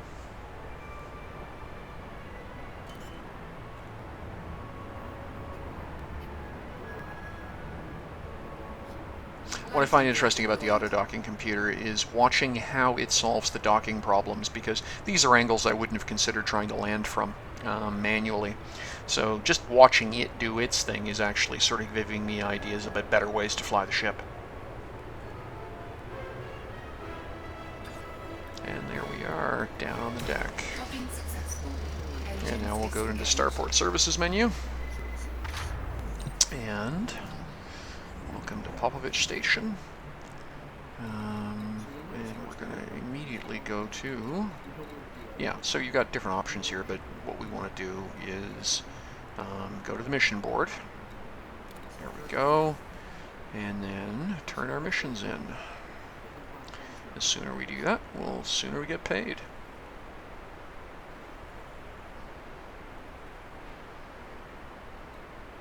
So, alright, deliver our 6 units of indium, and 64,000 credits. Very nice. And you can see that the effect that is being happening on Beta 3 Tucani, their factions is going up, their reputation in the system is going up, my reputation is going up, and my reputation with the associated superpower is going up. So missions have influence. Then we'll drop off our superconductors, and again, same thing. You can see the effect that it is having in-game, as well as on your wallet, of course. And take a look at what other mission options there are, since we're here. Anything to pick up? Yeah. Alright. Check the Universal Cartographics. Nothing to sell here. You can see just a little bit of work we did in Beta 3 Tucani is worth almost 6,000 credits. If we were to find a more complete station, we'd get more money. Or a more complete system, my apologies. So now, we'll pick our next destination. Here we go. Get back into space and go do this delivery.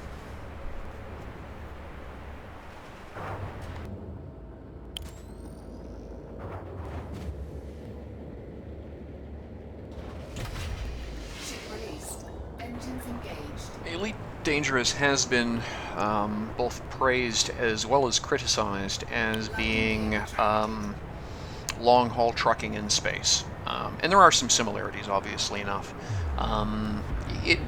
But that's only insofar as that long-haul trucking has a lot of similarities with the tramp steamers of the 1800s, sailing port to port as required, doing, errands, jobs, ferrying people, ferrying goods to wherever the next contract would take them in a very gypsy-esque kind of fashion. If you're the owner aboard, you've got a tremendous amount of latitude about where and what you do. So, I actually find that aspect of Elite Dangerous one of the most charming things about the game. It is a bit of a sandbox. It is a massive multiplayer. There are thousands of other players. You will periodically encounter them. Mission update here. Mostly it's about you looking through the universe, doing what interests you. Okay, so you can see here this delivery, we've got 6 hours. So if we land in the next 6 hours, we get a bonus. Yay. It's not and while, the runs from station to station could be called quests, if you wanted to use a typical MMO jargon, they're just mission contracts. They're taking you're completely ignorable. You don't need to do them to level up. There's no leveling system per se beyond the ranking system that, the various mercantile organizations, the merchants, the military, the explorers will rank you. And that's mostly based on patting you on the head for the things you're doing in-game. There's no career path per se. There's a tremendous depth to the game, but you sort of have to want to explore that depth. The game's not going to spoon feed you.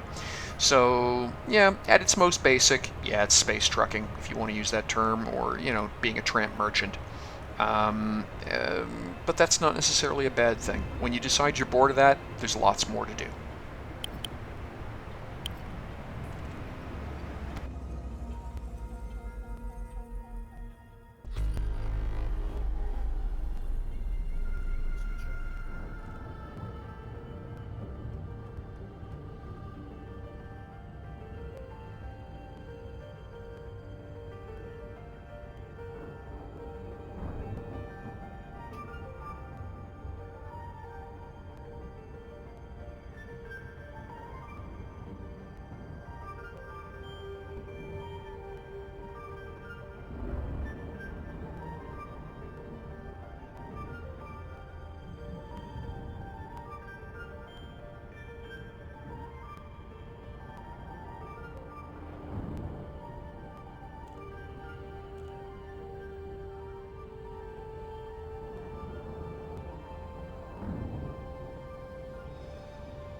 November Echo Alpha. This station has strict docking protocols. Submit a request before landing.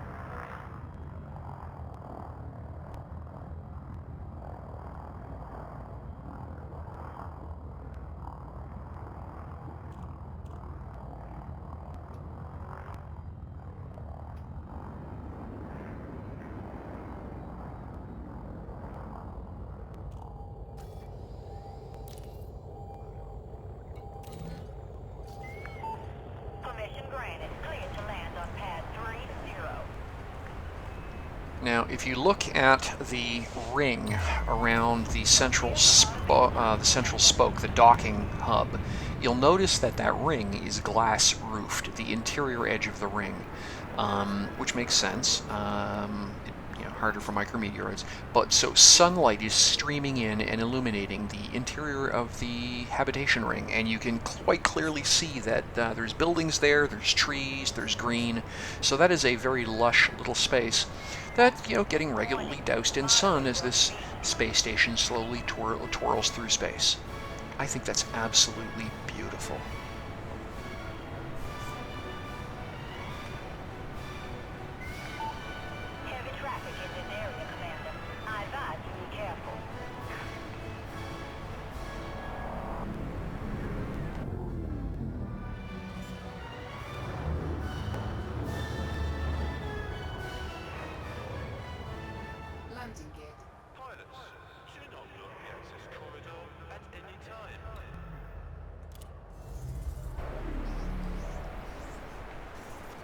Okay, so we are landed. We had a little break. No, the usual housekeeping functions, right? Top off the fuel, restock everything as required, just go through that list right away. Then the next thing to do is to turn in your available missions. Make sure that if there's, get that done as quickly as possible.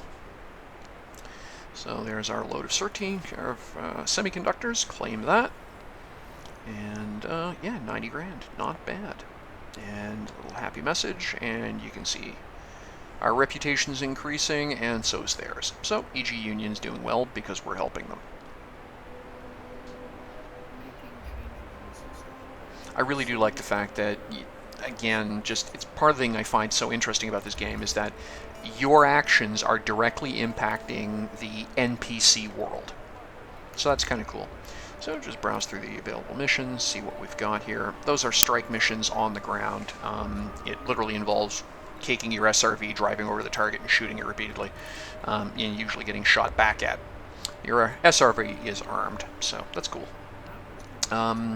Boom delivery, that's kind of cool, 100 grand. Yeah, Beta Tucani. Well, hey, that's taking us back to where we came from. Anything else here? Well, yeah, first off, empty our cargo bay, so we can maximize what we're going to do. And obviously enough, if a mission is going, yeah, so we made 7 grand here, almost 7 grand on 40 grand. That's pretty good. It's what, 1/6, 12%, 15% profit. That's about as good as you're going to expect to see under normal conditions.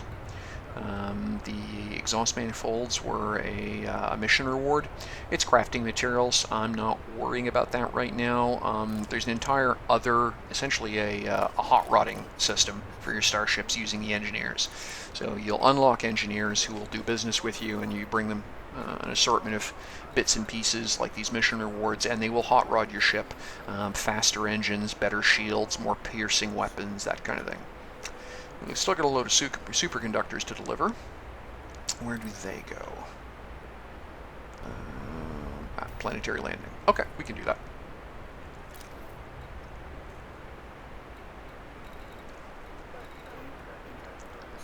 Gant Enterprise, that's an outpost. Alright, no problem.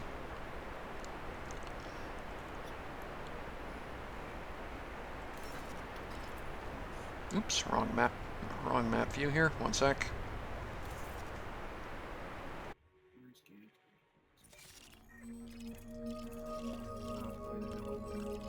Oh, okay. It's a platform. It's not a planetary landing. It's a platform. That's fine. We'll be able to get out there, no problem. Do that hop and get this mission paid.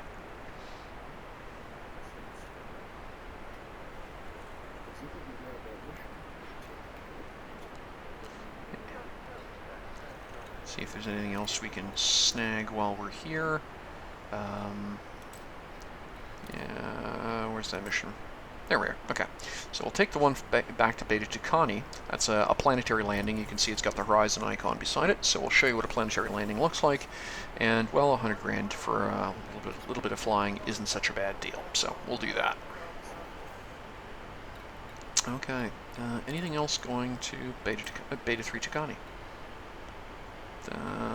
Strike missions, planetaries. No. Doesn't look like it. Okay. No. Looks like that is it for Beta 3 Tucani. Alright. Oh, check outfitting. I want to make a couple small changes. If they have fuel scoops here, I want to fit a fuel scoop, and I might upgrade the.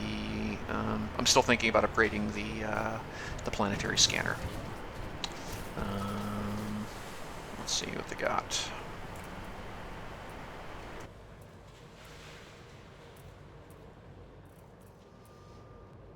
Okay, so it took me a moment to figure out what it was I was going to do. So, looks like what I'm going to do is drop one of the 8-ton cargo racks, and I'll load in a fuel scoop there. I don't want to give up the docking computer, and I don't want to give up the SRV. So, yeah. I mean, it's still going to leave me with 40 tons of cargo, but yeah. It should feel silly that I missed it to start with in the initial design process, but hey, doing things the hard way so you don't have to. So the bigger the fuel scoop, the better. Bottom line, each one scoops fuel at a rate of how many kilograms per second. The bigger the scoop is, in 10 seconds, you can load, 50 kilos or 500 kilos. Given the fact that a jump will take 1,000 kilos, 2,000 kilos, 3,000 kilos of fuel, if you can load 500 kilos of fuel for free on a flyby of a star that you have to do anyway, well, that can save you 5-7 light years worth of range that you don't have to take time to pull into a station to refuel. And downtime is sort of what takes the fun out of this game. So yeah, so you can see here we're at 36 out of 40 available tonnage, so we're still okay. It's not going to affect our mission load too badly, and we can still get stuff done. I mean, honestly, I'm still carrying almost double the tonnage that the Cobra was. So let's get going.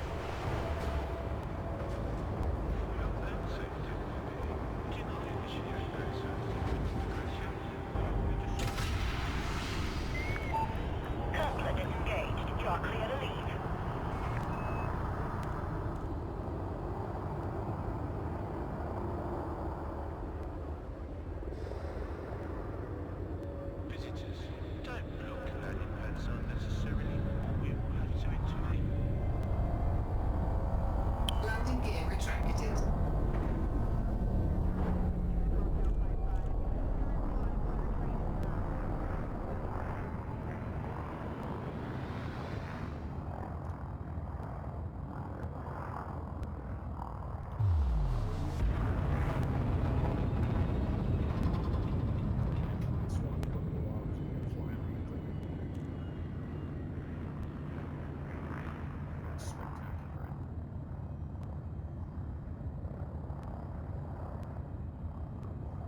Scan detected.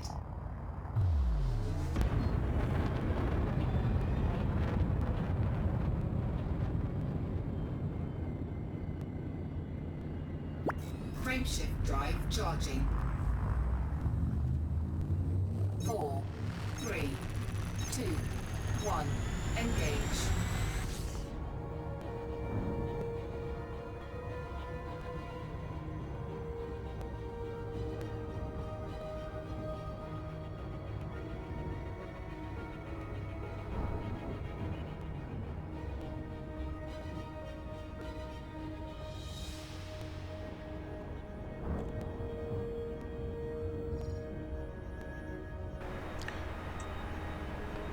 Alright, each one of those balls of light that are shimmering there is the energy signature from a Starship in Super Cruise. So that's a pretty... it looks like Gant Enterprises is a pretty busy port right now, which is kind of funny because it's not that big a platform. I'm guessing that the planet it's orbiting around is fairly valuable, so there's a lot of either commercial or protection traffic coming in and out. I'm guessing that's what's going on here.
request denied.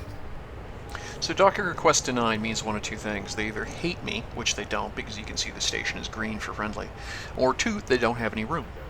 It's not a very big station, as you'll notice, and this is a medium-class starship. So what I suspect is they actually don't own a medium-class pad. They have several, probably 3, maybe 4 small class pads and 1 large class pad, and you can see there's a ship landing there. That's a Python I think we just saw. So he's landing on the only large class pad they have, so there's no room for me. So what's going to have to happen is I'm just going to have to park here and basically wait for him to finish his business and depart before I can then move in, take his spot. So I'll just fast skip ahead until that point.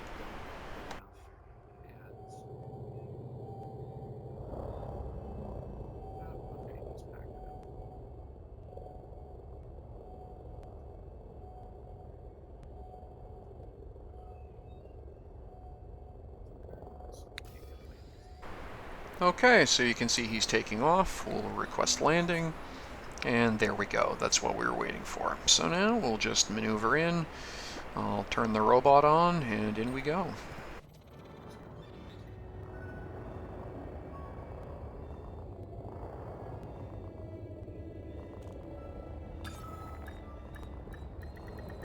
Docking successful.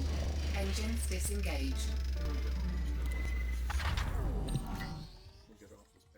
Okay, so in we go. Well, they've got an outfitters, that's good to know. But we're mostly here right now to drop off our mission, so we'll do that first. And whirly-gig.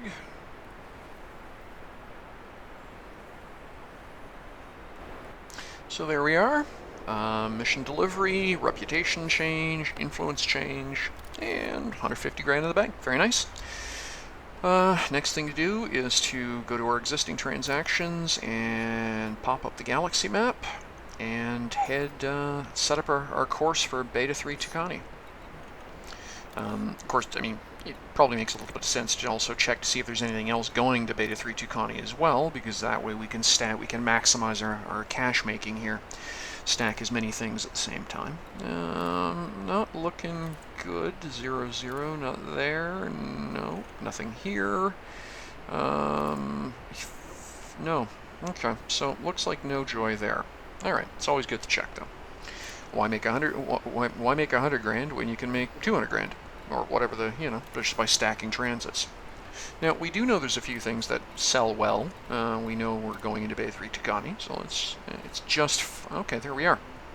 So they do export from here. So what you want to do is pick the most expensive thing you can export when you're flying. And the reason is that's what maximizes your cash. You're going to make 10%. Maybe 15 if you're lucky, 5 on a thin run. So 5% of 10 isn't much, 5% of 1,000 is a little bit more.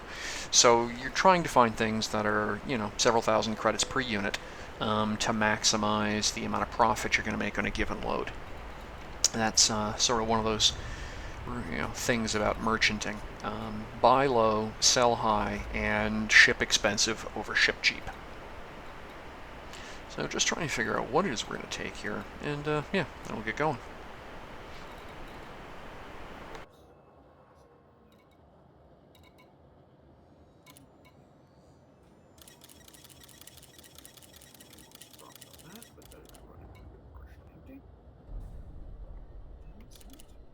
Cargo hold at maximum capacity.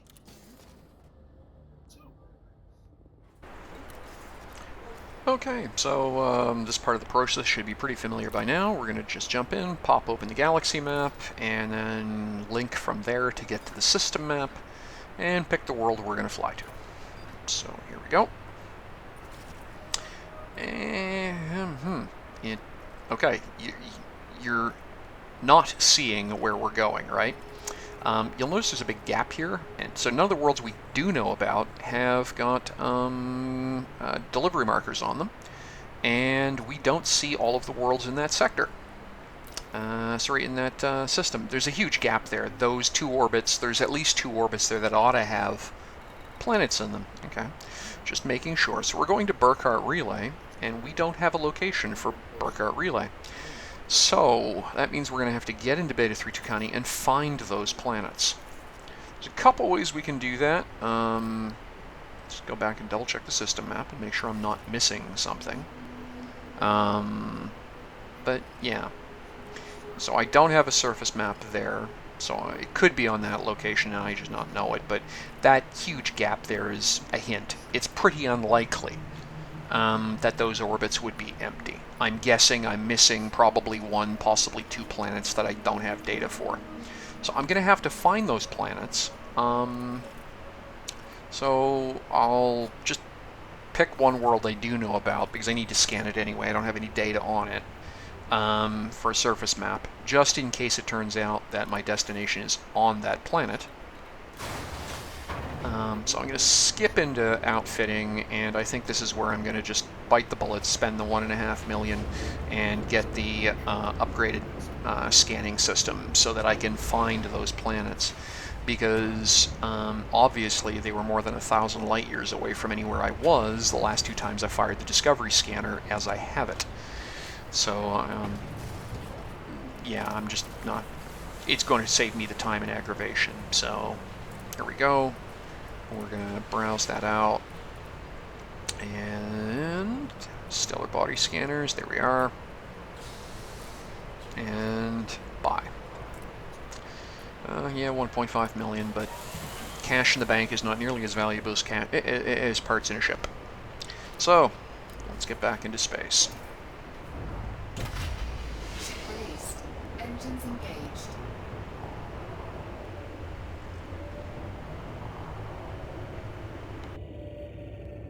Landing gear retracted.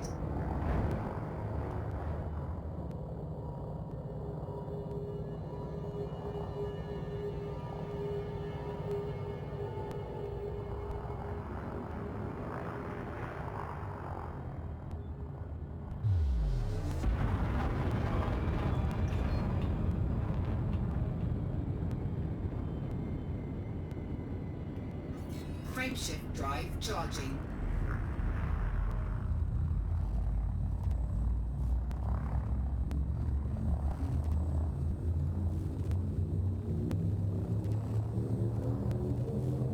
Four, three, two, one, engage.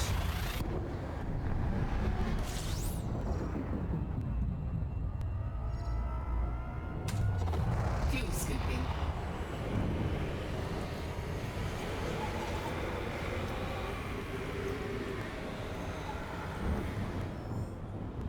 Fuel scoop disengaged.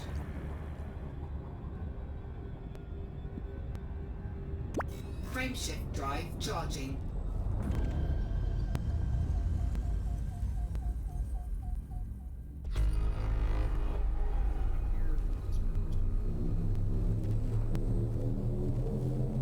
Four, three, two, one, engage.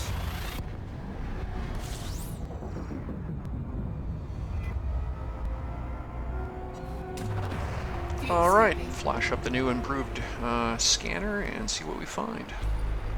14 new astronomical objects. That would be, yeah, 2 large planets and several moons. Right then, so that's what we were missing. Oh, finish off the fuel scoop here. I noticed this fuel scoop runs the ship really hot. I'm guessing it's just the raw amount of fuel we're shoveling on board, but it really overheats the vessel quickly, so that's something I'm going to have to be careful of. Fuel scoop disengaged. Alright. Into the star map. Into the system map. And yes, exactly what I thought. 2 missing gas giants. There they are. And one of them, if you take a look, yeah, we have two small worlds, 3 small worlds. And there's Burkhardt Relay. It's there, exactly what we're looking for. Alright. Let's set a course and get there. Turn this mission in. And, you know, collect our paycheck. And do a planetary landing.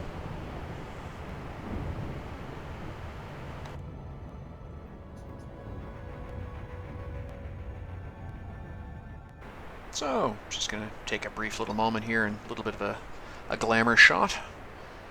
The searchlights on the front of Starships are remarkably bright. They'll give you illumination out to about 700 meters, which coincidentally happens to be the optimum firing range for your laser cannon, so if your headlights are lighting up the target, it's well inside maximum damage range.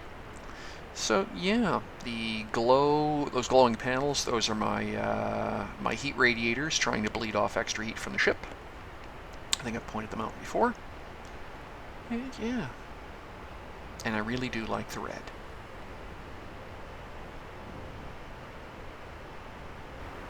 The red paint scheme actually reminds me.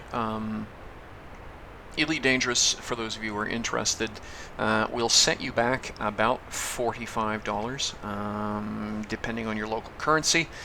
It's a British game, so your conversion is from pounds to either US dollars or Canadian dollars, depending where you're viewing this from. And in addition to that, so the way it works is they release an expansion. They call them season passes, but they're expansions, which are discounted heavily if you own a copy of preceding versions. It's a full upgrade. Usually it's 18 months. So about every 18 months they release an expansion pack. The expansion pack is all you need. If you're just buying Horizons, you buy that, you've got the full game, does everything you want. If you already had, for example, Elite, then the Horizon expansion was only going to set you back about $15. So beyond that, the game is funded by microtransactions, doing things like buying paint skins, bobbleheads, and little trims and toddles for your ship. So that's kind of cool. So here we are, coming in, and yes, you can see all of the tags here marked unexplored. So if we close into those and point our ship nose at them, we'll lock them up, and we'll get scanned data on them and be able to find and be able to then monetize the data that we retrieve from scanning, as you saw earlier. So let's head in and land.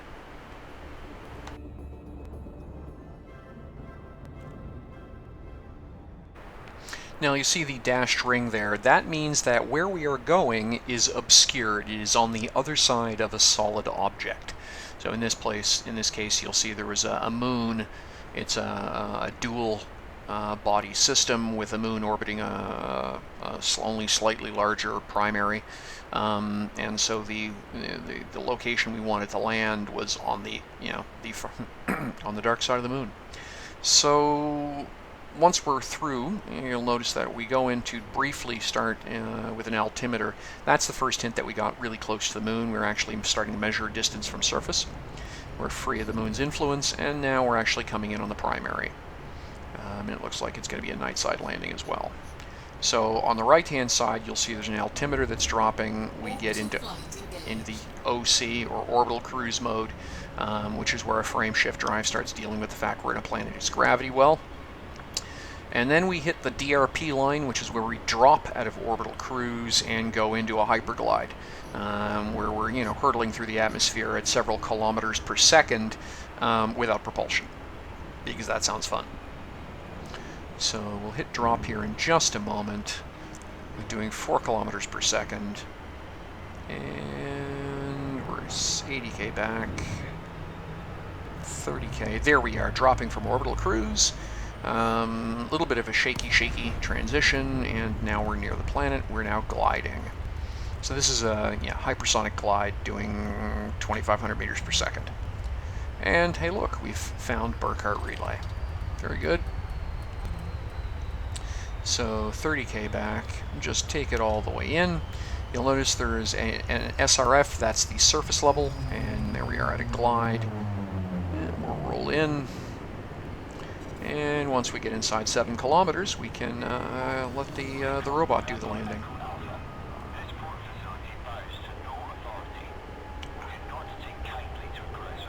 Okay, stern warning from the tower. And almost in range to set up docking, get landing permission.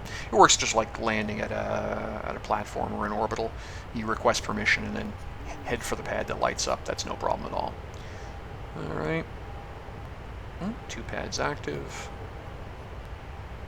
and there we are. to our contacts, work our relay.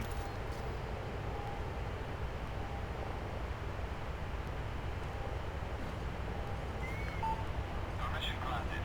Clear to land on pad 10.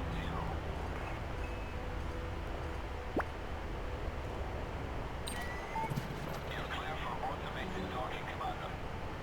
Next time you might want to learn how to fly your ship, though. Right, nice snark. Thank you, hate you too. NPCs, gotta hate them. Can't shoot them, gotta hate them. Alright, so we'll let the robot do its job.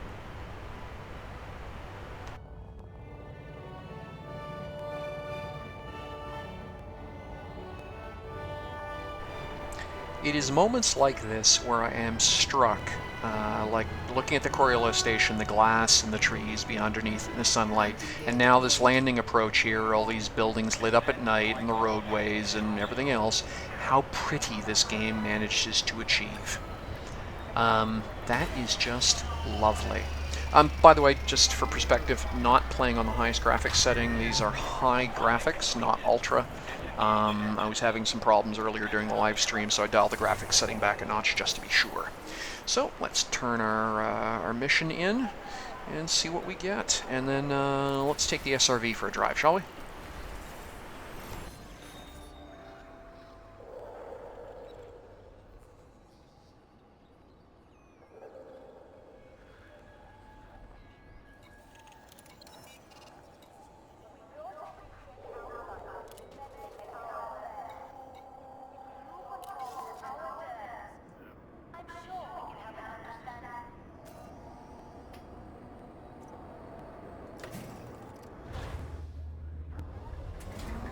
No gravity warning. So this is the Scarab SRV. It is a multi-wheel, multi-axle vehicle. It has two forward-arcing lasers as well as a top-fire turret. It steers by joystick and also has a little set of jump jets, and I'll show you those in a little bit. It can get you around pretty quickly. You'll notice we got a low gravity warning. It's a relatively small world, which means it's possible to get this thing to do hops that its suspension won't like on landing. Fairly agile, fairly quick. So headlights, of course, so you can see what you're doing. And yeah, we'll head up here.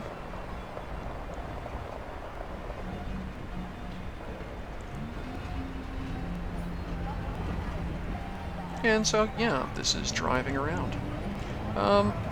The biggest value to the SRV is not for actually exploring little areas like this. In fact, it's for running missions. You will encounter some missions which are go recover a downed pilot, or you can also do mining with them. So you go for a drive, attack a target, destroy a power generator. So you land your starship a safe distance away, jump into the SRV, and take it for a ride. And as you can see, you can move some pretty good speed this way. So,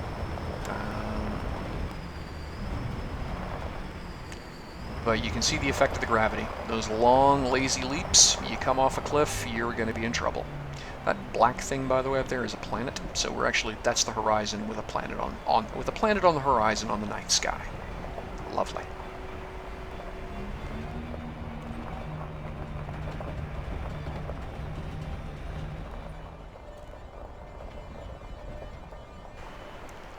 So we're about a kilometer away from the Burkhardt Relay, and yeah, this is what it looks like from the ground level looking back. And the SRV has got the usual 4-panel display setup, so you can do things like lock onto ground targets and stuff like that. And yeah, it's kind of cool. To me, like I say, the real value to the SRV is not the bounce around driving, although apparently there are community groups doing buggy races. It's the ability to get out and do terrestrial missions where you're doing stuff. So there you can see the wheels and the view of the thing. It's a glass bubble. It's glass bubble on tires. So hey, you can see our ship.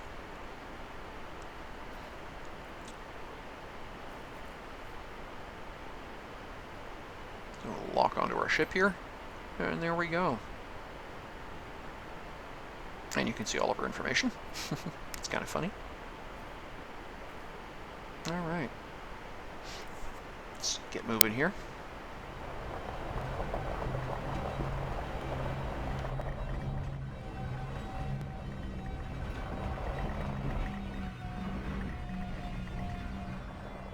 And we're going to switch up to turret mode now.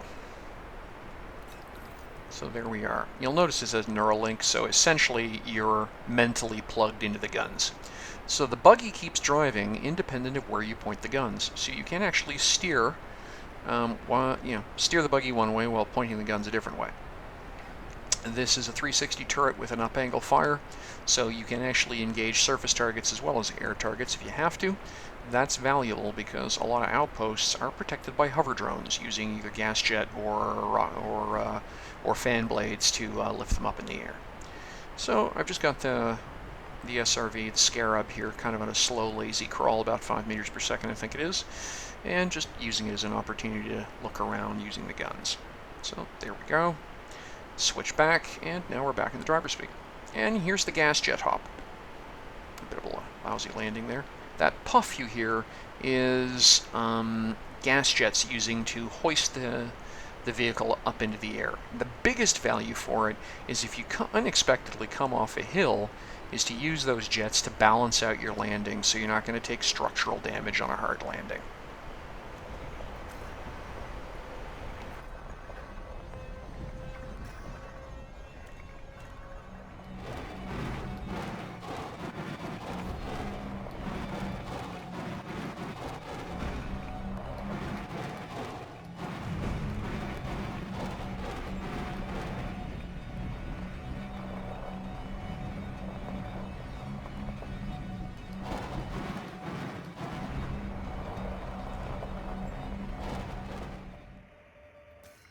Now, one of the most interesting things you can do is once you're about 5 kilometers away from your Starship, you can actually recall your ship. You hit your down look button, which is your 3 key normally, and call your Starship and say recall. And it will lift off from the pad and fly an automated flight location to the closest flat area that it can safely set down on near you. So here I am up in the turret using, it's a System Authority vessel, it's the wrong one. I'm trying to see our ship. I was hoping to catch on the liftoff here. Keep staring at the pad. Oh, no, off to the other side. Where is it? No, not here. There's that little bulb sticking out there is one of the gas jets.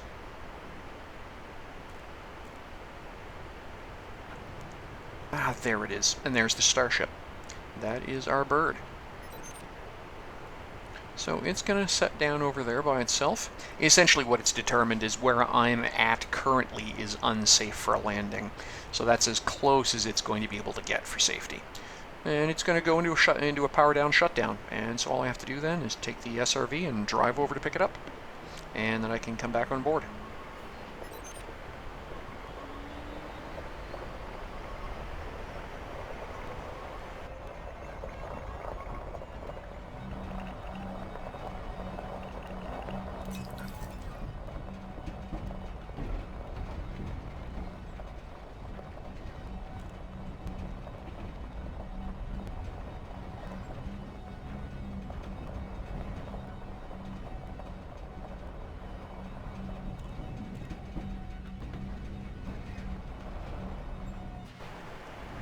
So in just a second you're going to see the turret shut itself off. That's actually automatic. When you get close enough to the ship, there we go, it actually stows the turret automatically, as you can see in the info panel there, so that it's ready to just drive the ship up and dock in. So yeah, easy do.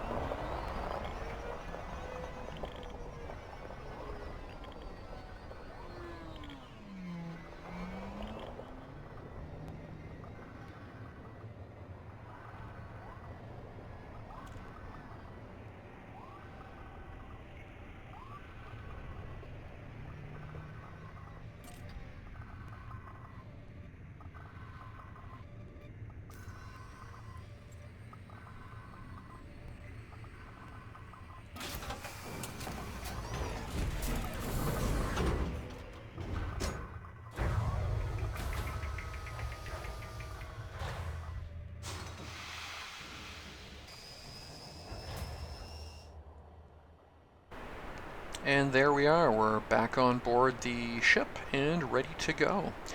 So up from here, it's just a matter of, as you can see, ship secured. So we just turn the power back on, hit the thrusters, go vertical, and yeah, start getting some altitude, and we can get out of here.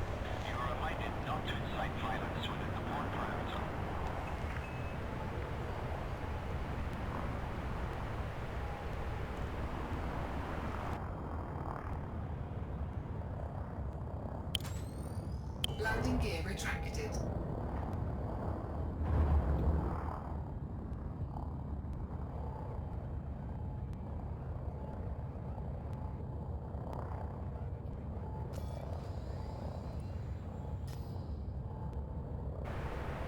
Okay, so at this point, last thing to do is to get the nose pointed towards the heavens, kick the frame, wait till we're at a mass lock, and then kick the frame ship drive up, and get back up into space. So it won't take too long. Frameshift drive charging.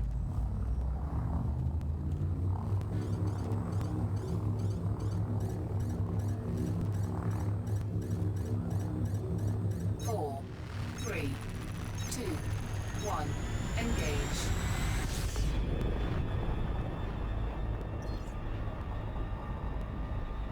Fuel scoop disengaged.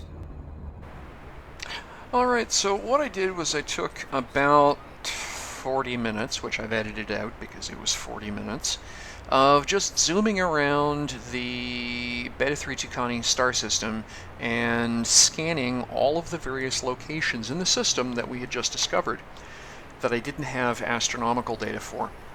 And then I picked a star system that was about 21 light years away, outside the sales range, as it were, for the data, and then hiked on over to it.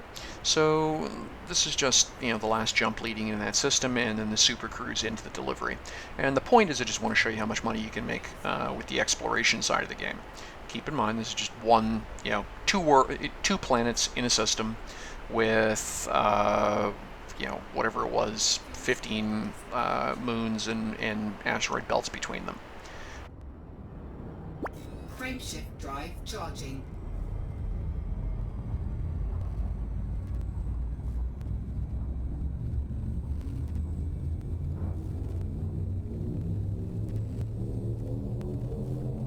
Four, three, two, one. Engage.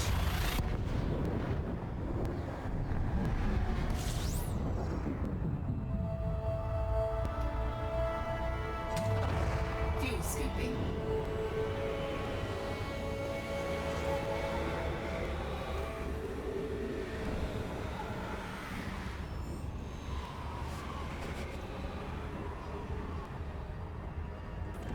Fuel scoop disengaged.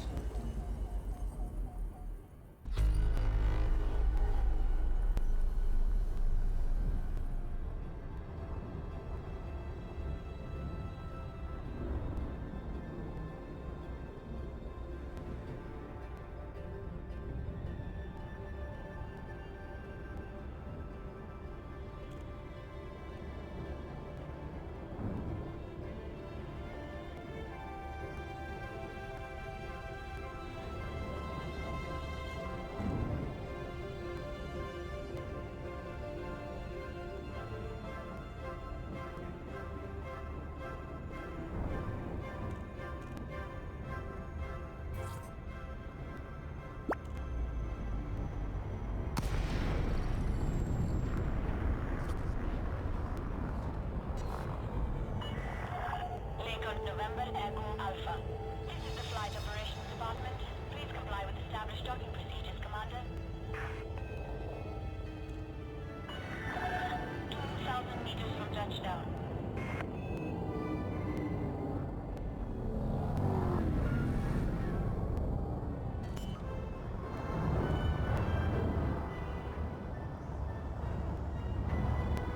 Landing gear deployed.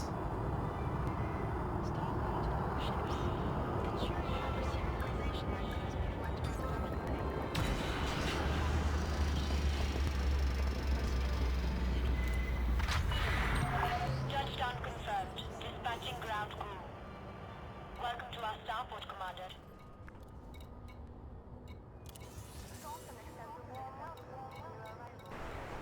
So, here's the data we picked up for scanning 2 planetary regions in 1 star system.